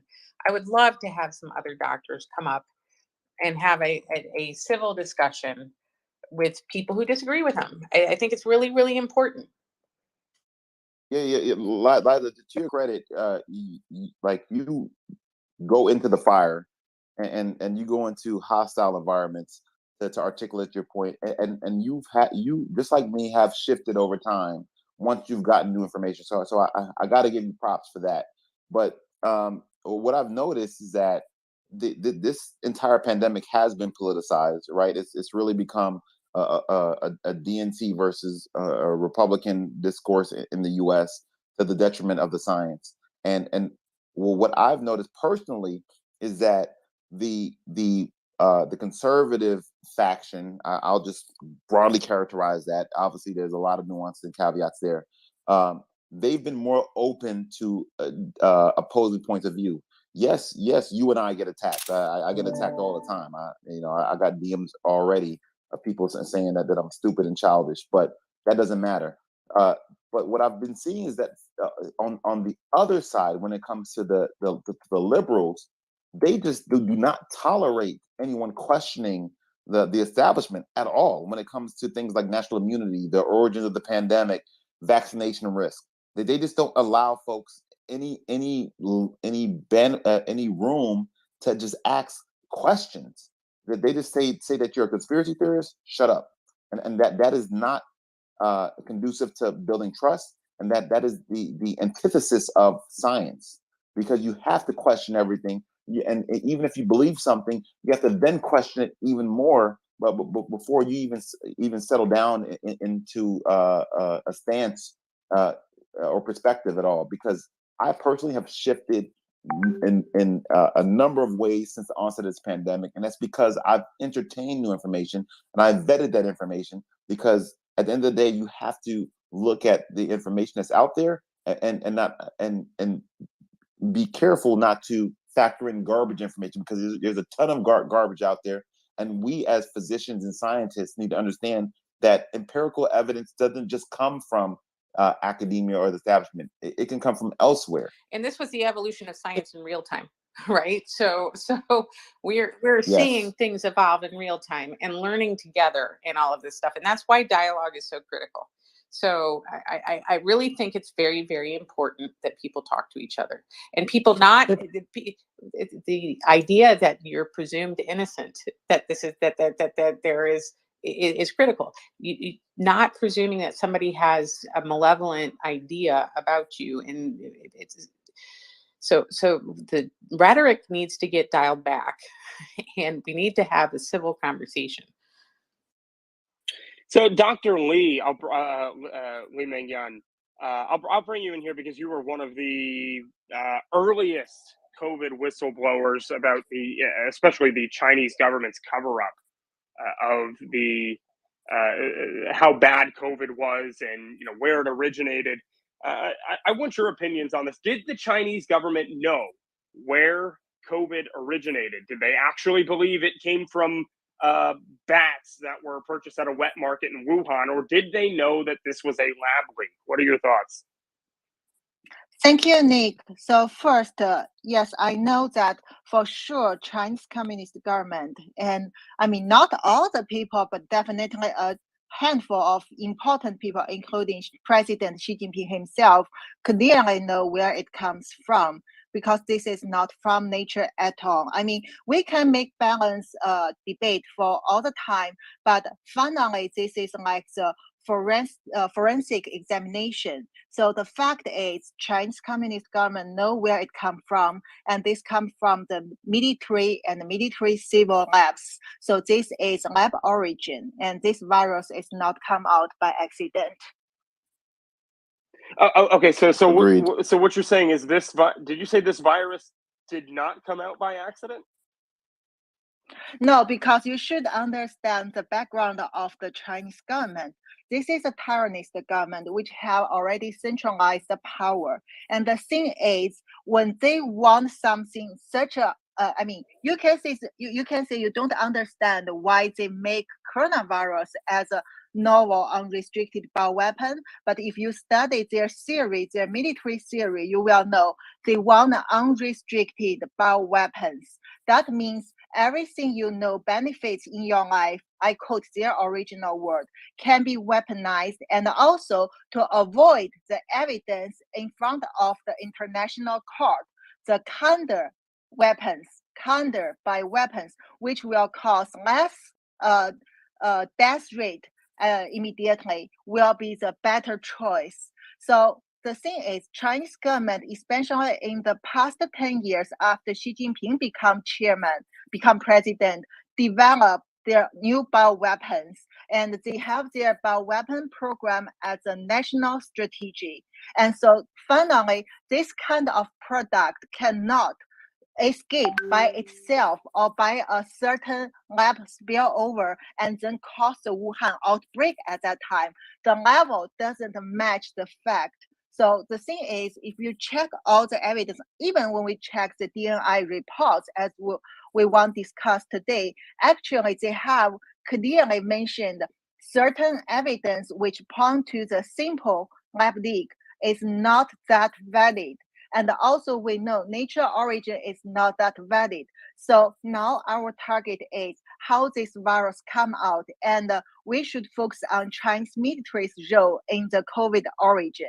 The DNI report name is Potential Links Between Wuhan Institute of Virology and the COVID-19 Pandemic. Now we want DNI release their report about the People's Liberation Army and the COVID.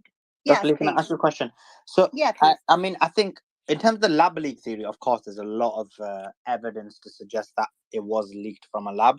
But it's specifically it being released intentionally. Like, what is the actual specific evidence that we have? So we know about the other evidence of how it was, engineered and so on and so forth. But specifically, what evidence do we have that it was leaked intentionally? Okay, first, something we cannot publish yet because it's related to some whistleblowers' safety. So the thing is, we will know in the future if we can expose it, that back to the September military exercise in Wuhan, we already now have the sources told us that CCP have their documents talking about how to use the real COVID-19 virus released in the community to compete this exercise before the military game.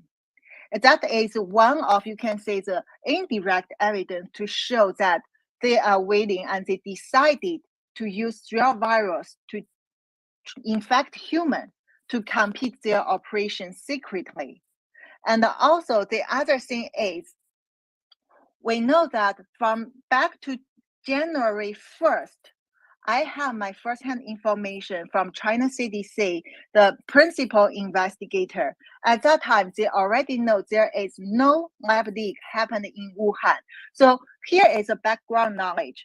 As the medical doctor and also researcher who has a lot of this kind of network in China, I and my friends definitely will, if there is any lab accident, will get some information at that time. For example, if there was a lab leak spill over, and even as people said, maybe Hubei and the other two get infected, then at least in Wuhan, in the virologist field, and in China CDC's level, we would receive the internal warning and internal notice, because no one wants to get lab accident in the high-level biosafety lab with dangerous pathogens.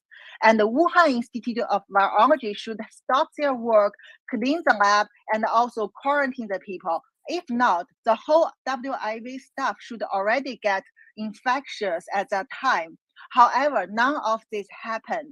Actually, at that time, the first thing get confirmed is there was no lab leak, there was no lab accident, and the Wuhan Institute has no news come out, even to insiders, that any staff get infected for certain new virus at that time. But in Wuhan, instead, those doctors and the researchers, they are worried about something just mysteriously come out in the city, the novel pathogen. And also, at that time, China government tried its best to blame the animals, to blame the Wuhan seafood market. And they have already started to prepare the fake evidence to support the nature origin theory. Right, let me go to Chief. Chief, you said you had some point you wanted to make? Well, the thing is a bit before about the whole, we're in this together. I mean, who's the we? Because for what I've seen, people out there were lost their jobs because of mandates. People had vaccine injuries. People were locked down. Businesses were closed. When people say that, when we're all in this together, it felt like for me as a person who had a mandate at a company and had to leave that company, and no variety of people who had to close their business down, shut down their operations because of this. They weren't in this together. They were excluded, if anything, and pretty much forced by a government and private corporations to take something that they didn't feel comfortable with doing. And some complied and some didn't. And I'm one of those who did not comply. And I think of this issue as, I'm a young person. I'm fit, relatively speaking, and I don't, I'm not obese or anything like that. I'm looking at natural immunity, and that looks to be actually more effective than the vaccine, because it goes down over time. You need boosters like pretty much every couple months or so. And it doesn't seem for young people that this was even as much of an issue as it were for older people. But there is so much fear mongering going on from the medical community, pushing it down our throats, that it left many people out there not trusting any of what was being said by the scientific community. And in terms of the whole leak theory, like, we were called conspiracy theorists and crazy names for even questioning the idea about COVID and it having more of a, not just this natural thing, but there was developed in a lab or something. I mean, we're asking questions like, well, the Wuhan lab was right by the area where this whole thing broke out. And now it's coming out a couple months or a year or so later that now people who are in that lab were the first to be infected by this.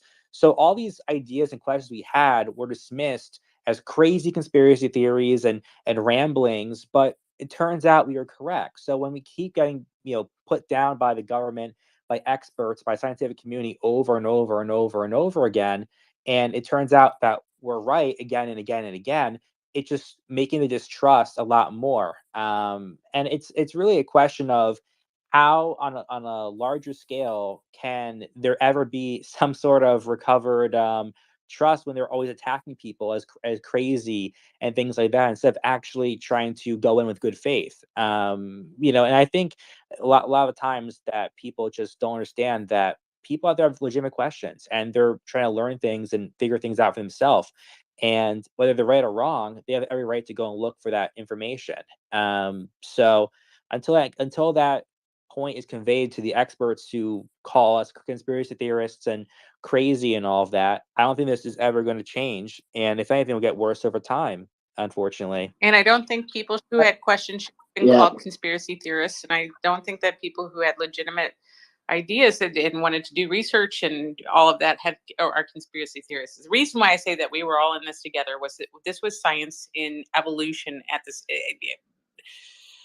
This was an outbreak that happened, and everybody was trying to do their best at the same time, and different people had different ideas of what was best. And the doctors who were taking care of critically ill patients, critically ill pregnant patients, critically ill elderly patients, who were treading water to do the very best that they could, learning about a virus that they had no experience with.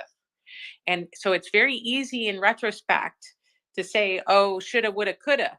But the doctors and nurses and healthcare providers who were on the front lines of this, who were also exposed to this disease and saw how sick people could get, were when they saw this vaccine come, they were like, oh my gosh, there's a light at the end of the tunnel. And it's turned out that that light might have been an oncoming train, because people don't believe that this is a beneficial intervention that holds a lot of potential.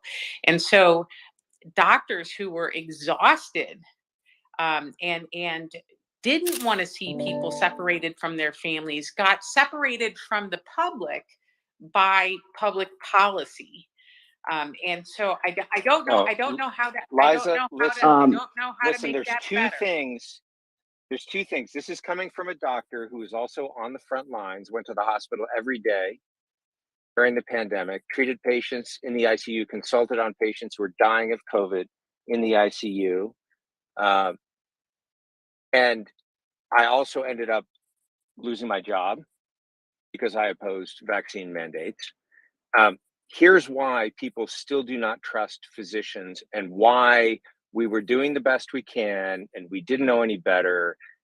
And that justification is falling flat for so many people out there, because medical institutions and physicians have still not done the two things necessary to restore and reestablish trust. Those two things are very simple. They consist of three words. Number one, I was wrong.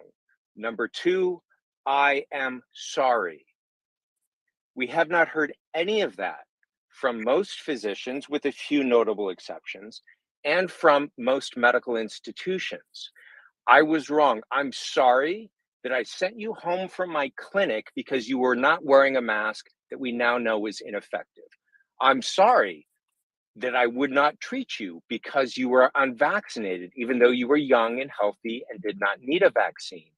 I am sorry that I denied you a life-saving organ transplant because you were unvaccinated, even though both you and the organ donor had consented to it, and no one else was going to receive that organ because it wasn't a match for anyone else. I am sorry that we unfairly stigmatized you for making an informed medical decision. None of those things have happened. And until that happened, we were doing the best we could. It was an evolving virus. No, that is not true. There were people who knew better, and those people were silenced, Aaron, and in many cases I fired. think that those people should not have been No one has apologized for that. Aaron, No one has apologized for that. Aaron, I think that those people should not have been silenced. I think that there should have been an open scientific discourse, just like there is about every single patient you take care of, right?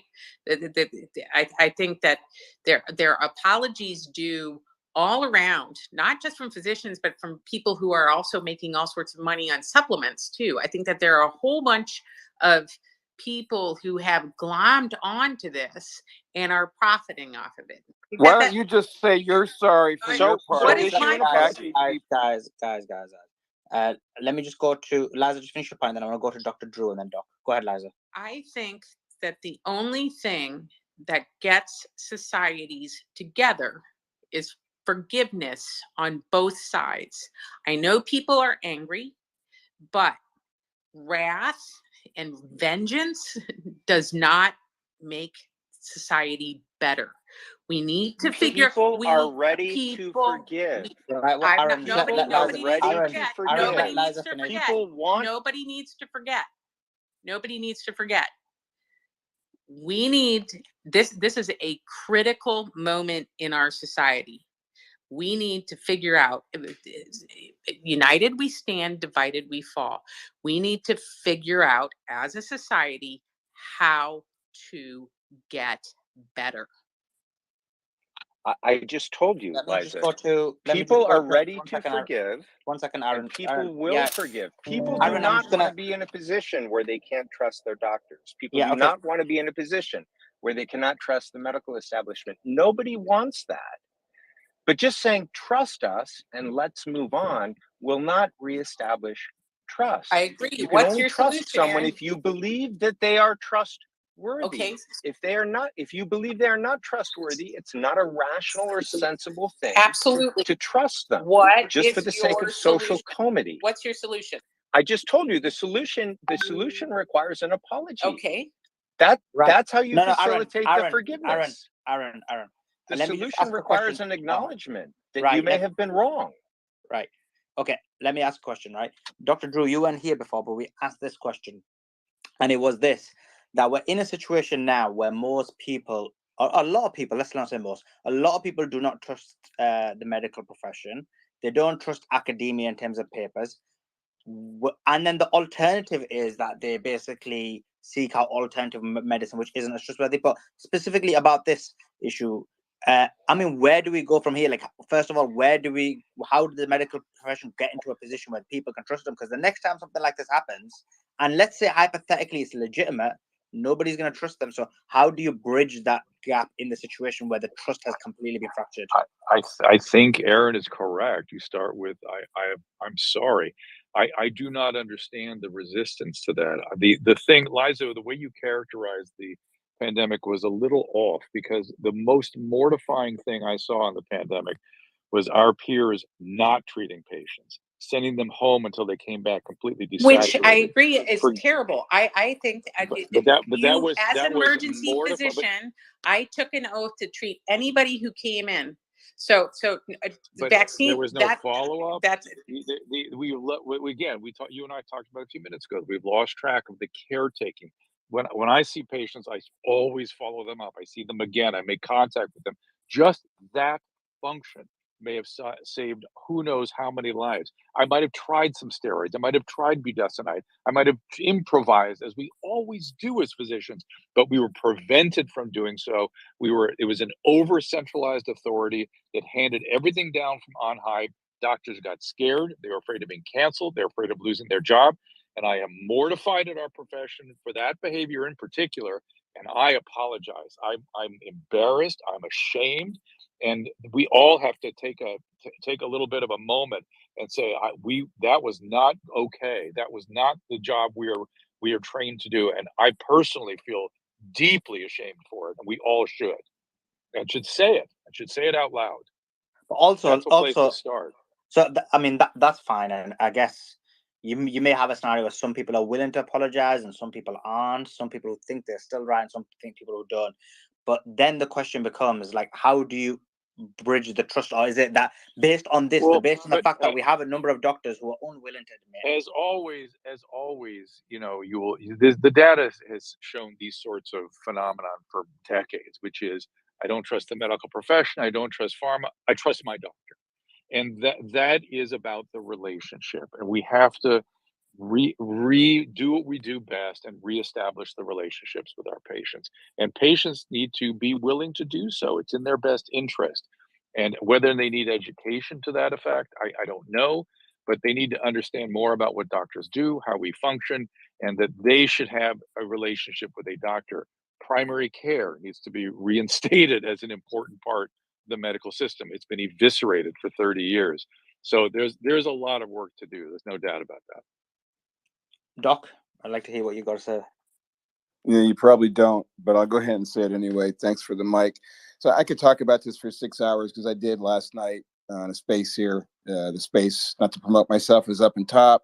Spent a lot of time researching this. It's footnoted, it's research. I want to thank Dr. Li Ming Yang for her paper. It's the thing that prompted me to instruct my patients, former patients, and my family not to get the vaccine, quote unquote, the vaccine. First and foremost, it's not a vaccine. We need to understand that. This is a brand new technology that's never been approved for public use. We don't know what's in these RNA packages. There's decent studies that suggest there's random DNA in there as well. We don't know what it's doing. It clearly didn't have the intended effect or the promoted effect. It didn't stop transmissibility, right? And it didn't provide relief. It didn't provide immunity. Okay, this was a depopulation, in my opinion, a depopulation bomb. Peter Danzig, Echo Health, Duke University, Stanford, all the NGOs and the universities that got co-opted into studying and promoting this technology, going back to 2004, 2014, going back to the Nunn-Lugar Act, where we went in and took over biolabs and nuclear facilities from the ex-USSR and turned them into biolabs. Go look at Victoria Nuland's speech and questioning in front of Mr. Senator Rubio. Okay, this Department of Defense did this to us. They've done it to us before. Operation Seascape, where they sprayed the West Coast with infected mosquitoes. Where there's another Department of Defense / DARPA process where they infected a military base with fungus to see if Black soldiers reacted to fungal infections differently. Of course, we know what they did with syphilis. So this is part and parcel of what our Defense Department has done to us and to others around the world forever. I don't think this was a lab leak. I think this was leaked well before then. I think the military games in Wuhan, China, where soldiers from 13 or 14 different countries from around the world in 2019. You asked why was there where was there a biolab in Wuhan? Why was the military games there in Wuhan? So we have decent evidence now that in 2019, COVID was present, right, in America and other places around the world before the quote unquote lab leak happened. Right, that was not the inception, in my opinion, and it's well documented and researched. DARPA itself has a Twitter account, and they promote on that Twitter account. It's still there. Go find it. That they were developing a defense against bat-borne viruses that they had freaking funded. Okay, in terms of trust in the medical community, Dr. Drew, thank goodness for you. I've followed you forever. I had family that was involved with drug use, and you provided a lot of sage advice to me and many other people through me. What you just said in terms of an apology, and Dr. Aaron, you too understand what has the preliminary basis for establishing trust in the medical community, to reestablishing a good relationship between doctors and patients. You guys collectively, for whatever reason, for whatever pressures, Liza, with loans and what have you, you guys abandoned your traditional roles. You left patients to die on the streets. You left patients to die in nursing homes. Where was the American Medical Association calling out, wondering why are we signing contracts in New York to house Medicare patients with COVID in nursing homes? It was so they could bring more patients into hospitals that were higher paid patients because the government was subsidizing the care. The hospitals were paid for increased vaccination rates. Right, money is at the heart of this, and the medical community has to admit their fault. There has to be an apology collectively. So do you really think? And there has to be. I waited a long time, patiently, and I'm almost done. There has to be accountability. Okay, and so Nick, I think it was you that asked, what can we do to reestablish, the trust? This is generational damage, right? And there has to be accountability for the people who perpetrated this on us. Political power has to be brought to bear to get rid of the deep state, the collaboration between our military, our pharmaceutical industry and our media complex, because collectively that's what made this happen. Now they're helping people to get away with it by saying, oh, look, we just need to come together, kumbaya, say we're sorry, and just trust the doctors that did all the things that Aaron and Dr. Drew mentioned. So do you really think that the ICU doctors who were taking care of all of these sick COVID patients were like in the pocket of the DOD and were like trying to do horrible things to the patients? Is that? No, I don't. I don't think the line doctors did that, but I think the line doctors were cowards. I think that more of them should have walked out like a lot of doctors did. They should have stood up for their principles and for their patients, and they should have taken on the risk associated with being principled, ethical professionals. So the doctors and who they showed didn't. up, so the doctors who showed up in the ER every day with no PPE because they couldn't get PPE, and the doctors who were in the ICU. That's not true, Doctor. No, I'm Listen, sorry, Doctor. I'm too well informed on this. Okay, you're not going to get away with these talking points. Dr. Fauci, no, Dr. Fauci. Dr. Fauci first came out and said that the masks don't work, and he later came back and said the reason I did that was to make sure the hospitals and the frontline workers had the mask, and then he lied again and said that masks work, and you told patients. Right, guys, there's too much because there's two people talking and shouting. People can't hear. Doc, finish your point in 15 seconds, and then I'll pass it to Liza. Go ahead, Doc. It really disappointing. Doc, go ahead. I'm muted just to give you a chance to finish your point. Go ahead. Bottom left. Sorry, I can't unmute. Look, I don't like to get mad about this, but I know people that died. I know people that died very close to me, and I made every freaking effort to talk them out of it. I put the papers of Dr. Li Mingyang in front of them. I explained it to them. I brought a medical dictionary and sat it down. I brought my anatomy books and put them next to them. They wouldn't listen, and people died, right? There has to be more accountability, right? There are lawyers that I'm talking to now. There are mass class actions that are going to be going forward because, number one, the liability shield, in my opinion, will not protect doctors, hospitals, or the medical establishment here. Because, number one, the Childhood Vaccine Safety Act and the waiver there is predicated, and the shield is predicated on it being a vaccine. It's not a vaccine. It never was a vaccine. You can't just change the definition in Webster's dictionary and say that mRNA delivered and that takes over your protein synthesis to produce spike proteins that end up, and we can prove, they're damaging T cells and depressing your immunity in a broad-based way. And we don't even know what's going to happen 10, 20, 30 years from now, right? You cannot calculate the damage at this point. So you have to apologize. Doctors have to find a way through the stress of the loans and whatever else and the pressure that they get from the institutions they work for. I go to UCLA, right? I'm a diabetic. I get shots of Avastin in my eye to make sure that I don't go blind. And I'm still having to wear a mask when I walk in there. The doctors think it's bullshit. The nurses think it's bullshit. The security guards think it's bullshit. But they're scaring people into thinking that that's going to protect them from this virus that isn't floating around and wasn't floating around in a way that was going to protect the masks, were going to protect them. There are so many lies. I'm going to stop right there because I lose my shit in this conversation. People need to apologize. They need to be held accountable. And the trust is going to take generations. And you know who they're going to turn to? They're going to turn to doctors like me, Lisa, people who will prescribe exercise, diet, right? Vitamins and therapy and adjustments.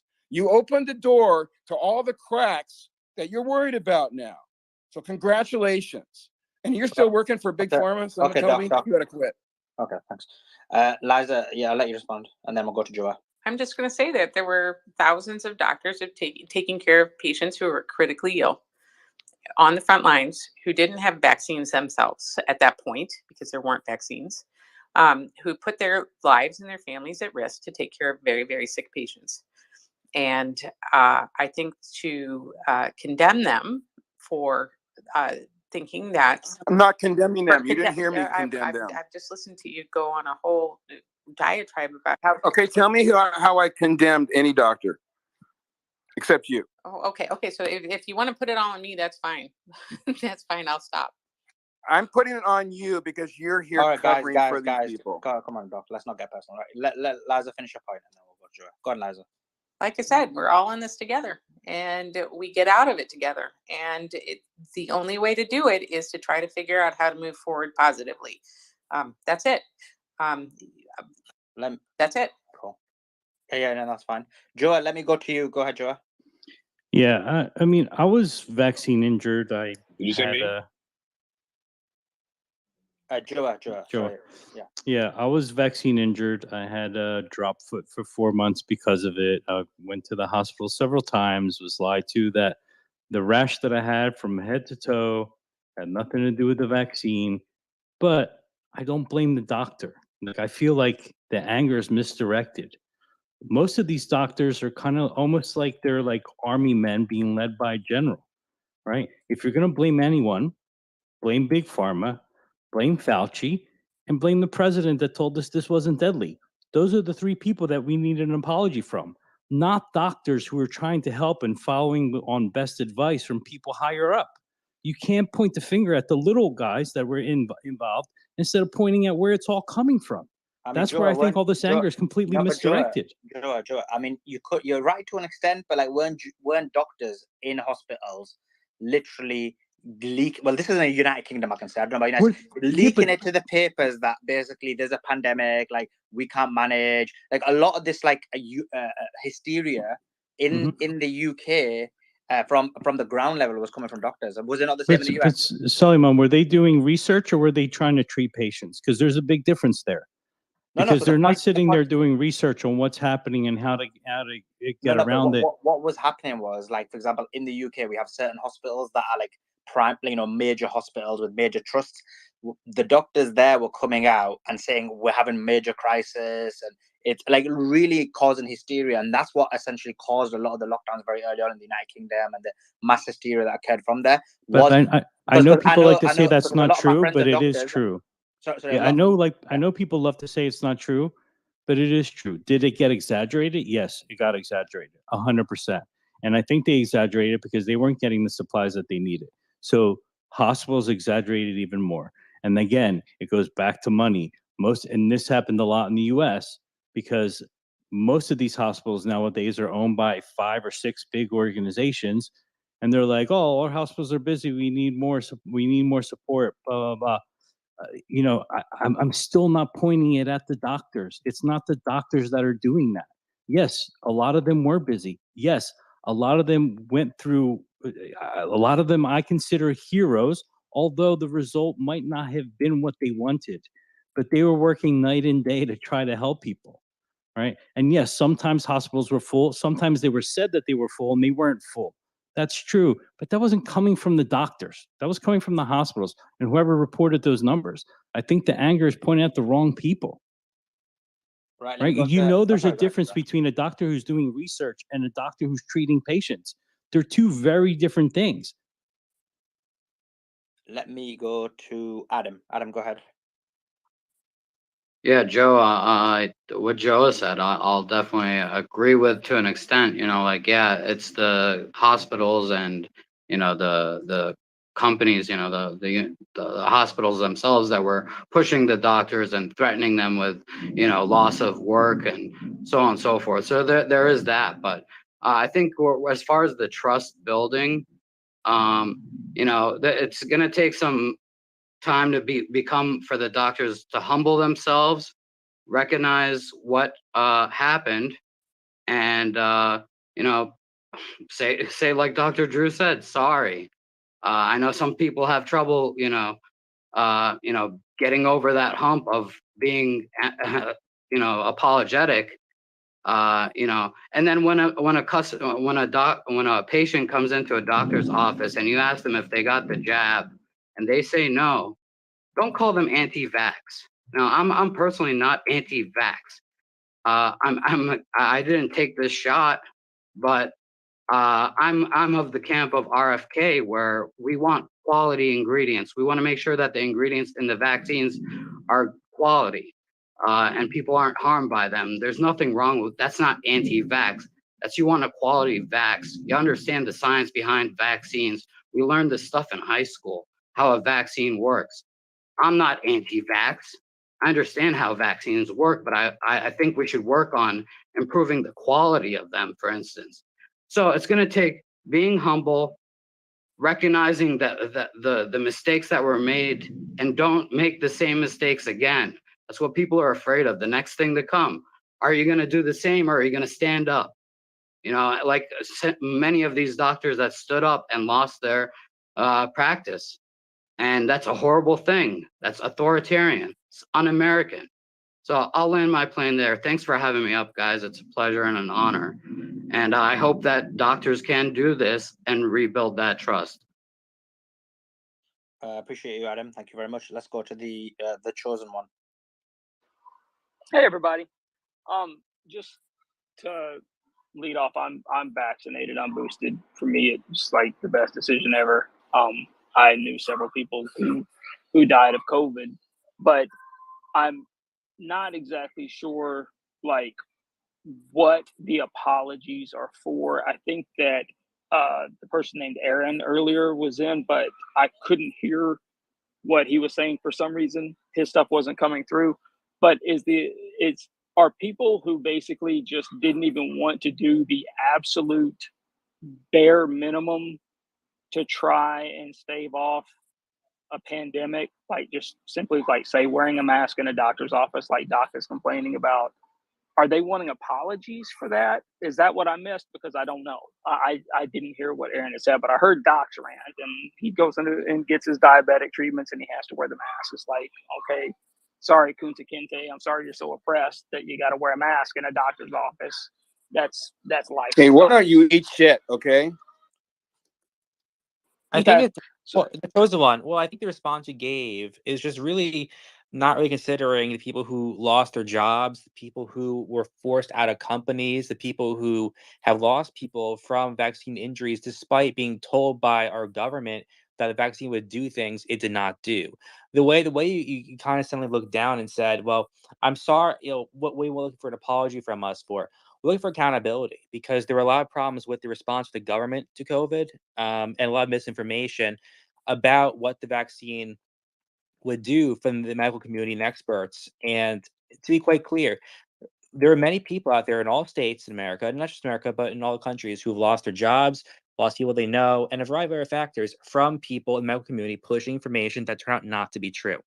And But Chief, that misinformation started from Trump's mouth when he said it wasn't deadly for a month and a half.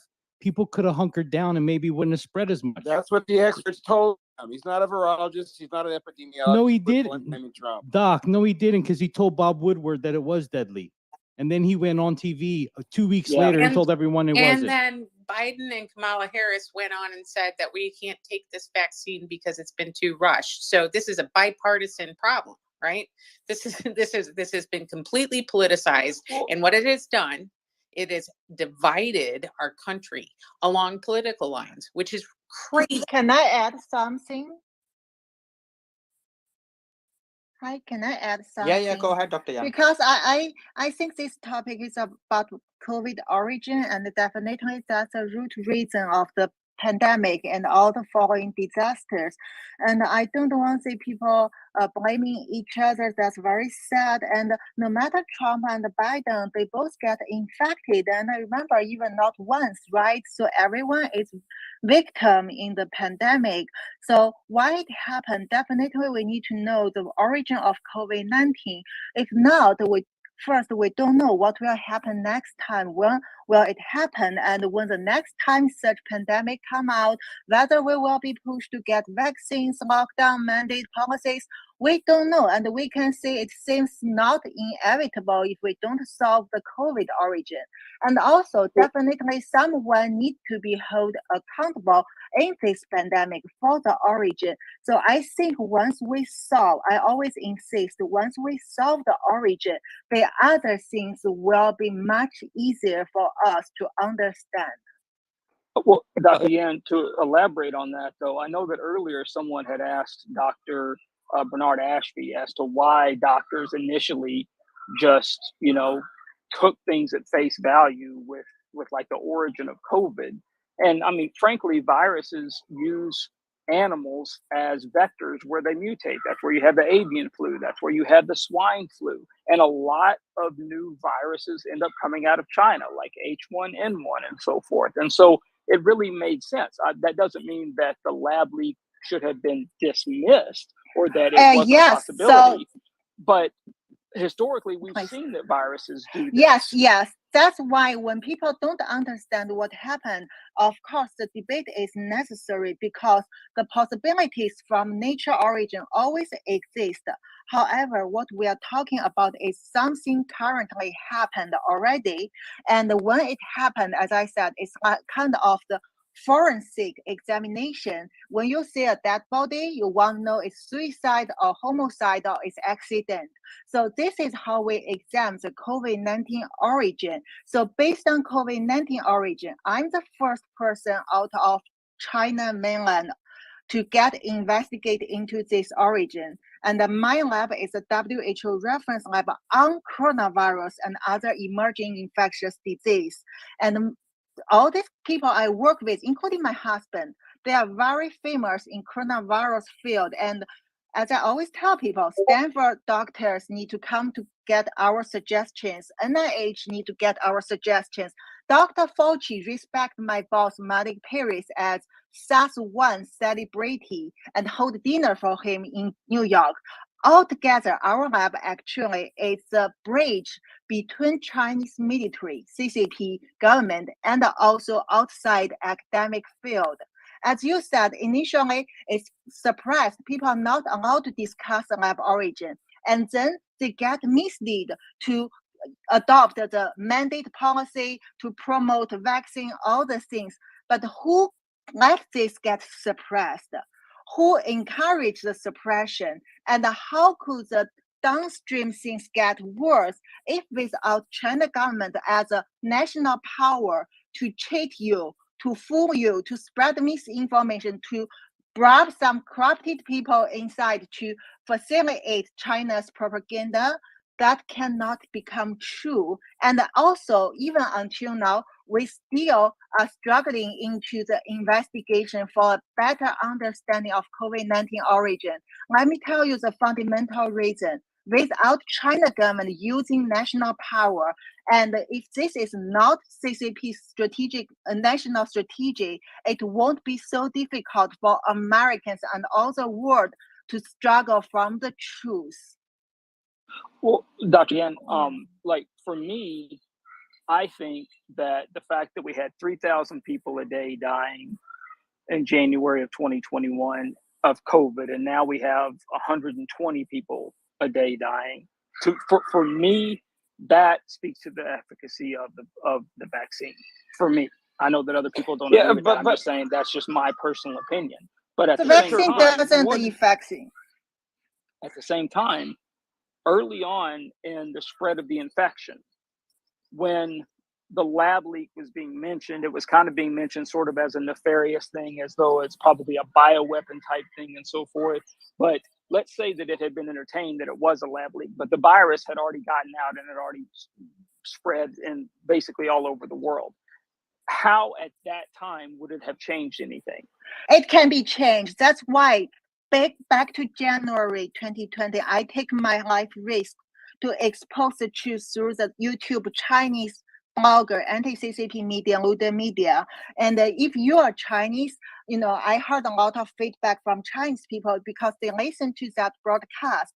They know what happened, and the things that keep revealed from that day, 19th January 2020, until now. So the thing is, at that time, I decided to reveal it because it was still the time. If China government decide to do something, control it, it won't be such a disaster. I teach public health to the doctors in the University of Hong Kong. I know how this kind of infectious virus can become outbreak and then pandemic if we don't control it in time. And at that time, there are measures. The thing is first, it's not a simple lab leak because China government, although it's get out of control after that, but they didn't try to stop it. Instead, they encourage it, let it happen, and they silence everyone who won't tell the truth. They destroy the data, they change the theory, they start to accelerate to make up the nature origin theory. And immediately after my revelation, CCP start to use Wuhan lab, Shi Zhenli, and the China CDC to promote the nature origin theory within 24 hours. It's all in the chronology. Back to January, if China gives them diagnosis, give people quarantine, gives them treatment. By the way, China government gave top award to Chinese military for hydroxychloroquine after they promote this.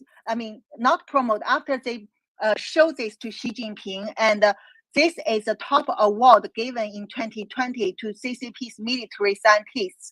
They know there are so many drugs work, but they don't want you to know. At that time, all the world get information, even Fauci, even WHO get it from China.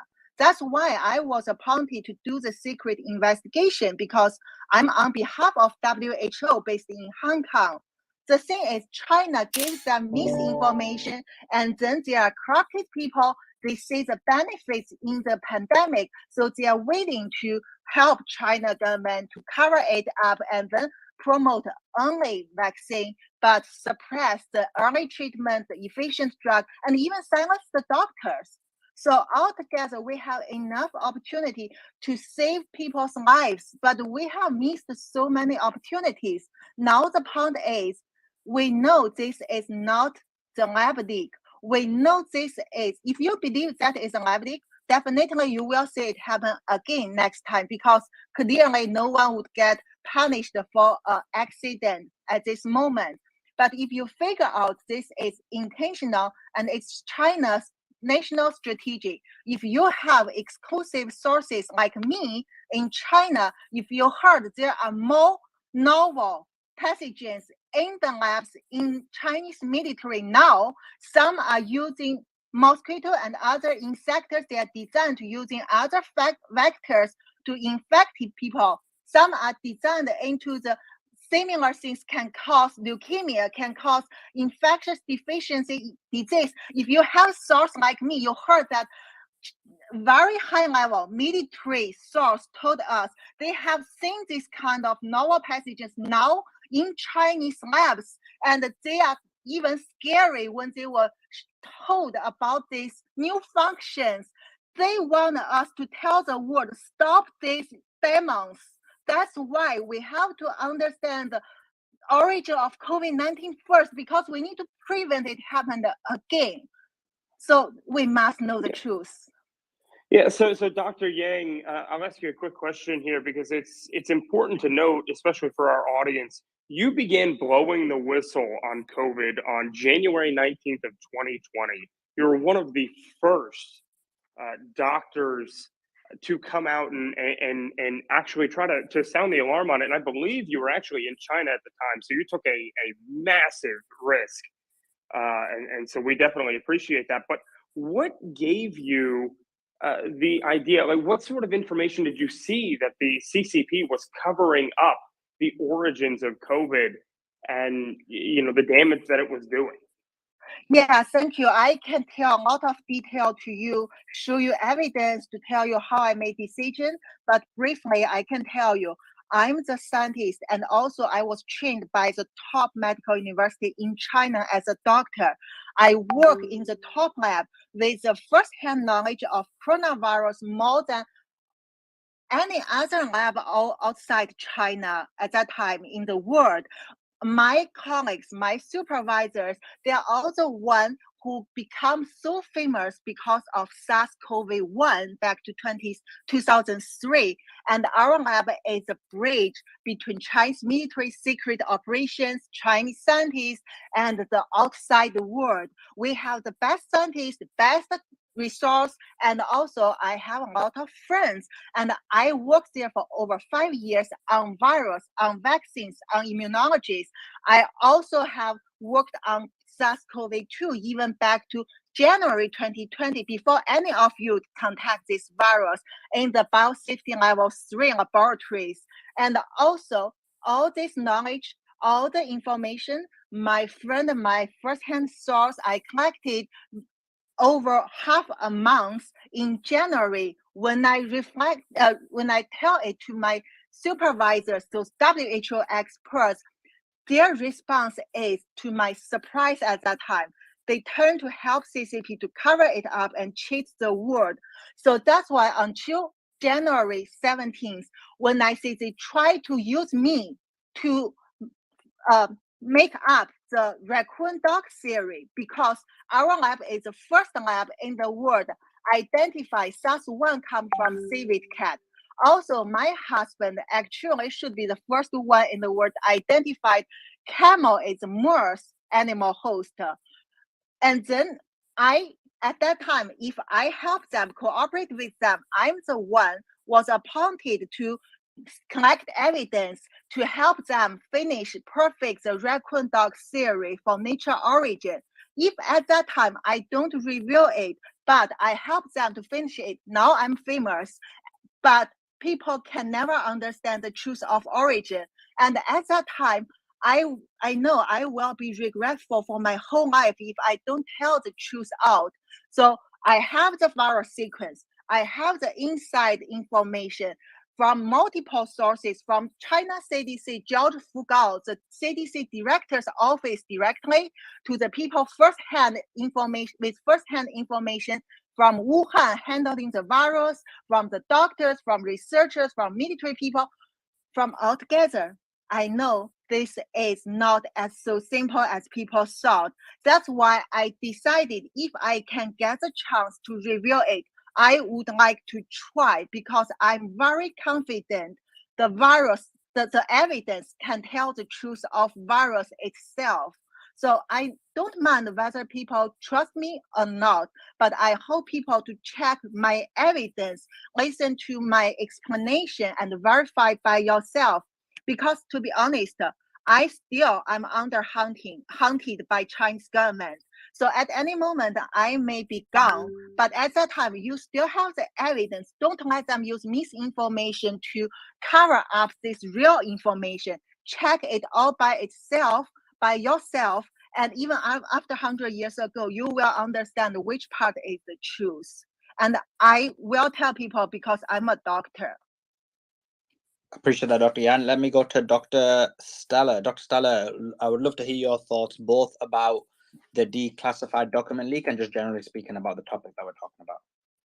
Yeah, I'm listening to Dr. Lee talk right now, and I can understand what she's talking about, being in a position where we were one of the first doctors that decided that we needed to come out and treat COVID and treat with hydroxychloroquine and ivermectin.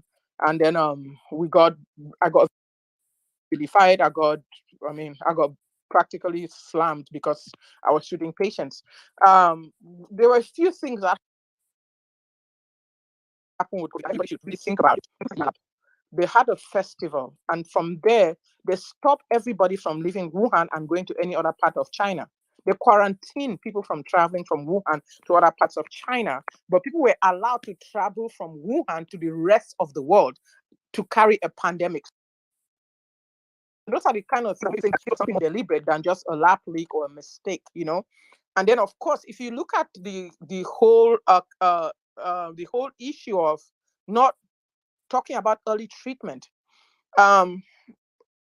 Medscape wrote an article about me a month ago. Said I was the highest prescriber of hydroxychloroquine and ivermectin in the country, over 100,000 prescriptions, because, of course, I had like 40 doctors working for me at the time that we were taking care of the American people seriously.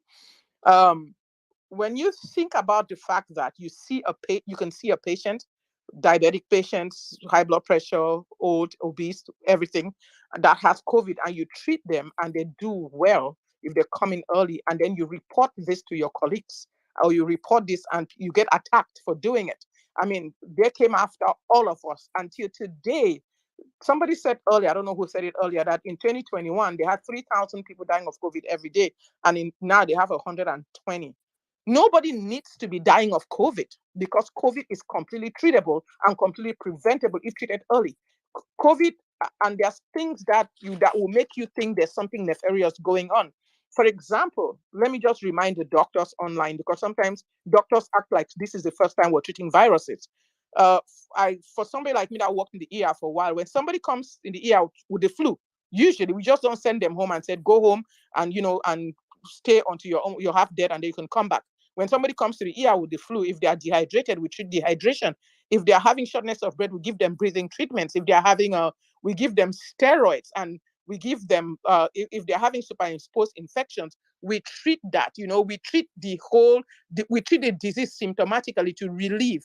Because most times in medicine, it's not just about treating disease, but it's about relieving symptoms and helping patients be comfortable. But with the advent of COVID, it's like most doctors lost their ideas of how to treat patients, and they just told everybody, go home until you're almost dead and then you come back.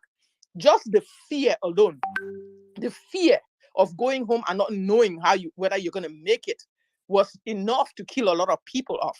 So I'm saying that for all of us that are sitting back, that are looking at doing a post-mortem, I mean, even whether people are vaccinated or they're not vaccinated, if you're a human being, we're all the prey. We're all prey to this, because we have family members that are not vaccinated that are looking at the family members that are vaccinated, and we all don't trust each other. The other one thinks this one's going to die. The other one thinks this one's going to die, So we are all the prey. So it is time for humanity to come together, and even in the medical community,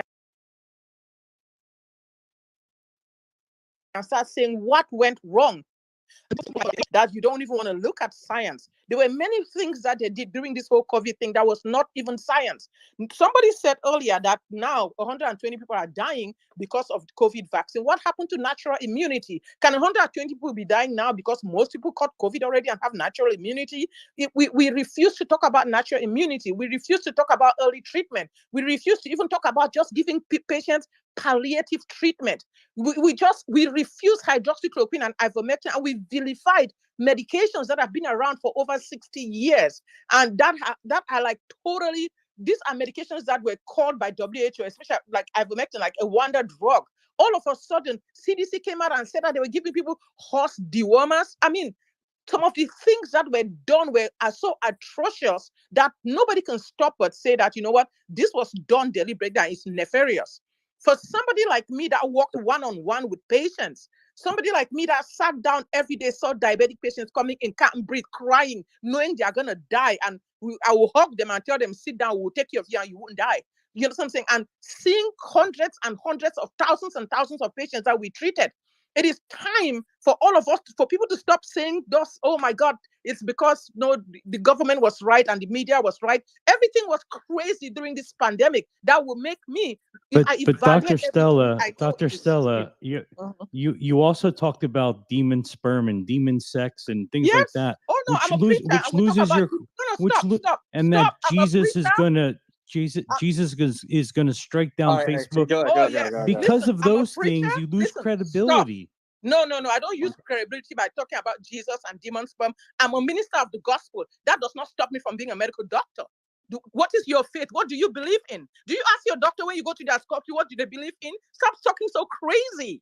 I can't believe in You're the one talking about demon sperm, not me. No, I can talk about demon sperm. It is mainstream Christianity and deliverance. That has nothing to do with being a medical doctor and treating patients with hydroxychloroquine. Did I go to medical school to check demon sperm? What the heck are you talking about? I never talked about demon sperm. You're the one that talked about it. No, Joe, you're conflating two different fields. Listen, I didn't talk about demon sperm. CNN called that. I talk about deliverance. And CNN twisted it and calling it into demon sperm. But so what if I believe in demon sperm? What has that got to do with being a medical doctor? You talked about illness involved with demon sperm. Wait, Joe, you know what? To be honest, one second, guys. To be honest, Joe, that's to be honest, I think Soliman, I think it's a poor attempt to go and affect the credibility of the doctor because she has something.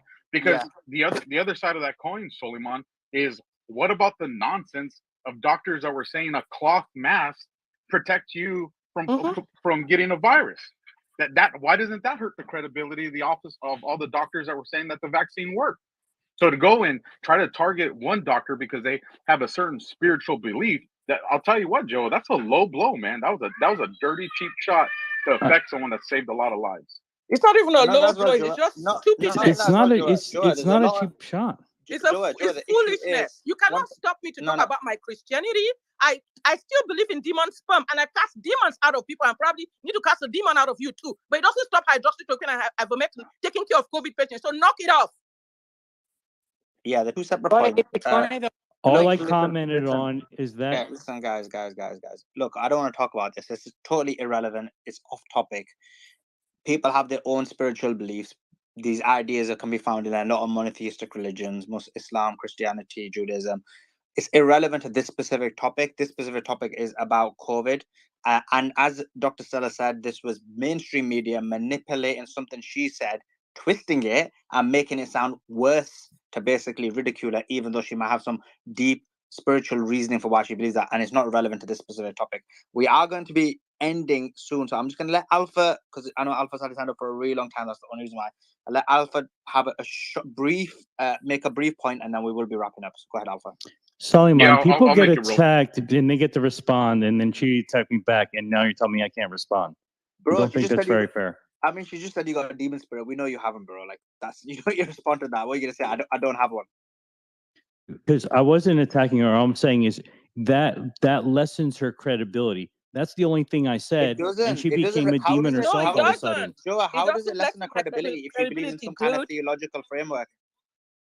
I don't see how it lessens her credibility. Because it wasn't just about religion. It was conflating health and demon sperm and the I spirituality did not say and demon health. sperm. And she's a CNN medical said demon doctor. sperm. And please, dude, come on. Can you just knock it off?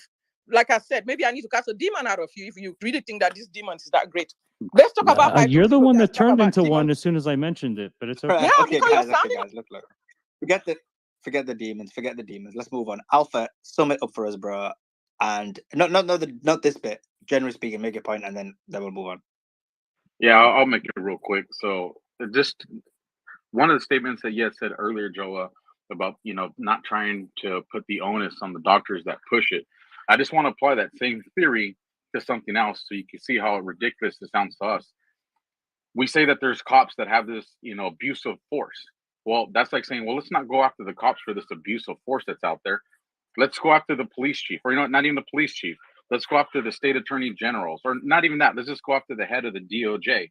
No, these are professionals that have specific training. They take oaths. They're held accountable to that oaths. And if they don't enforce those, there's an accountability that needs to be had. With that, I really can appreciate Dr. Drew and the apology he did. That's probably the best apology I've heard. And it did seem sincere. But an apology is not even remotely close to being enough. We're talking criminal things. An apology doesn't bring back the dad who had to go and look at his teenage son get buried. We, you know, working in LA in the Hollywood area, we had transit buses saying, remember, kids get strokes too, and then promoting a medication. No, kids don't get strokes.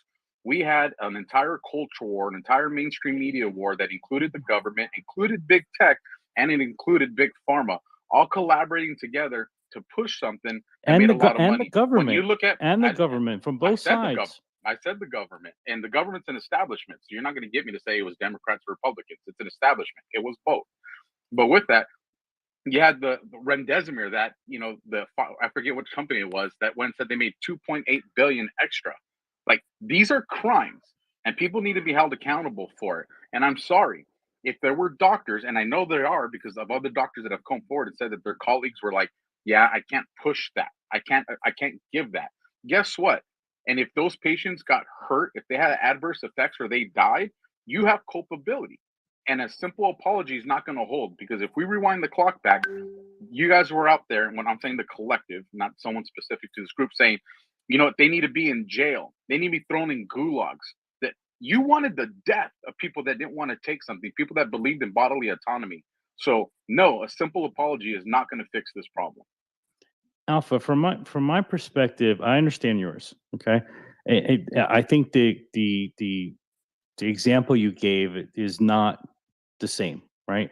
The chief doesn't go out and say, go and beat these people up that don't deserve it, right? That's not what happens. Like when they use excessive force, that they're not getting that from their chief, right? And there are doctors who are doing a high volume of treatment. They're not the ones. Imagine if every doctor had to do their own diabetes research before they give a diabetic metformin, for example.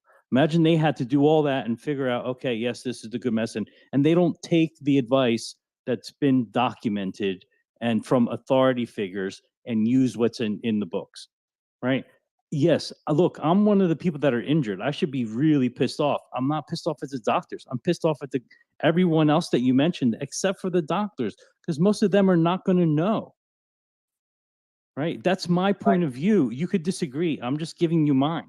You know, I don't think they had the time to go do the research, and I don't think they would do that on other things. Like, what are they going to do for cancer? Figure out that radiation is how they treat it themselves without following the advice of authority figures on that matter? They have to trust those people, or else they wouldn't be able to treat things the way they do. Right. Okay. Thanks for that, Joel. Yeah. So we are going to wrap up. I mean, I don't agree with what you're saying, Joel. I do believe that doctors were not completely, but had a significant impact on the mass hysteria that occurred.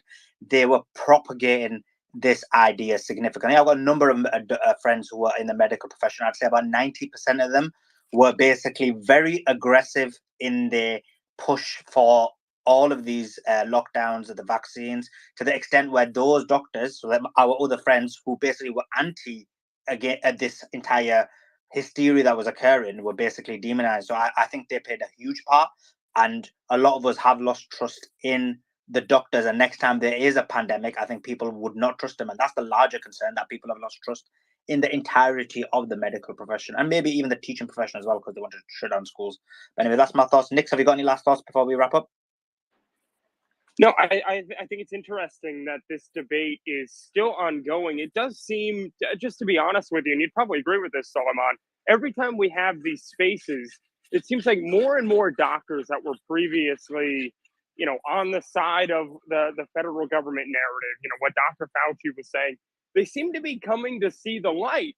And it is harder and harder to get doctors that still are holding that line, holding the original narrative that this came from a wet market and that the vaccine is a godsend, and all of those talking points. It's harder and harder to actually bring them on the show.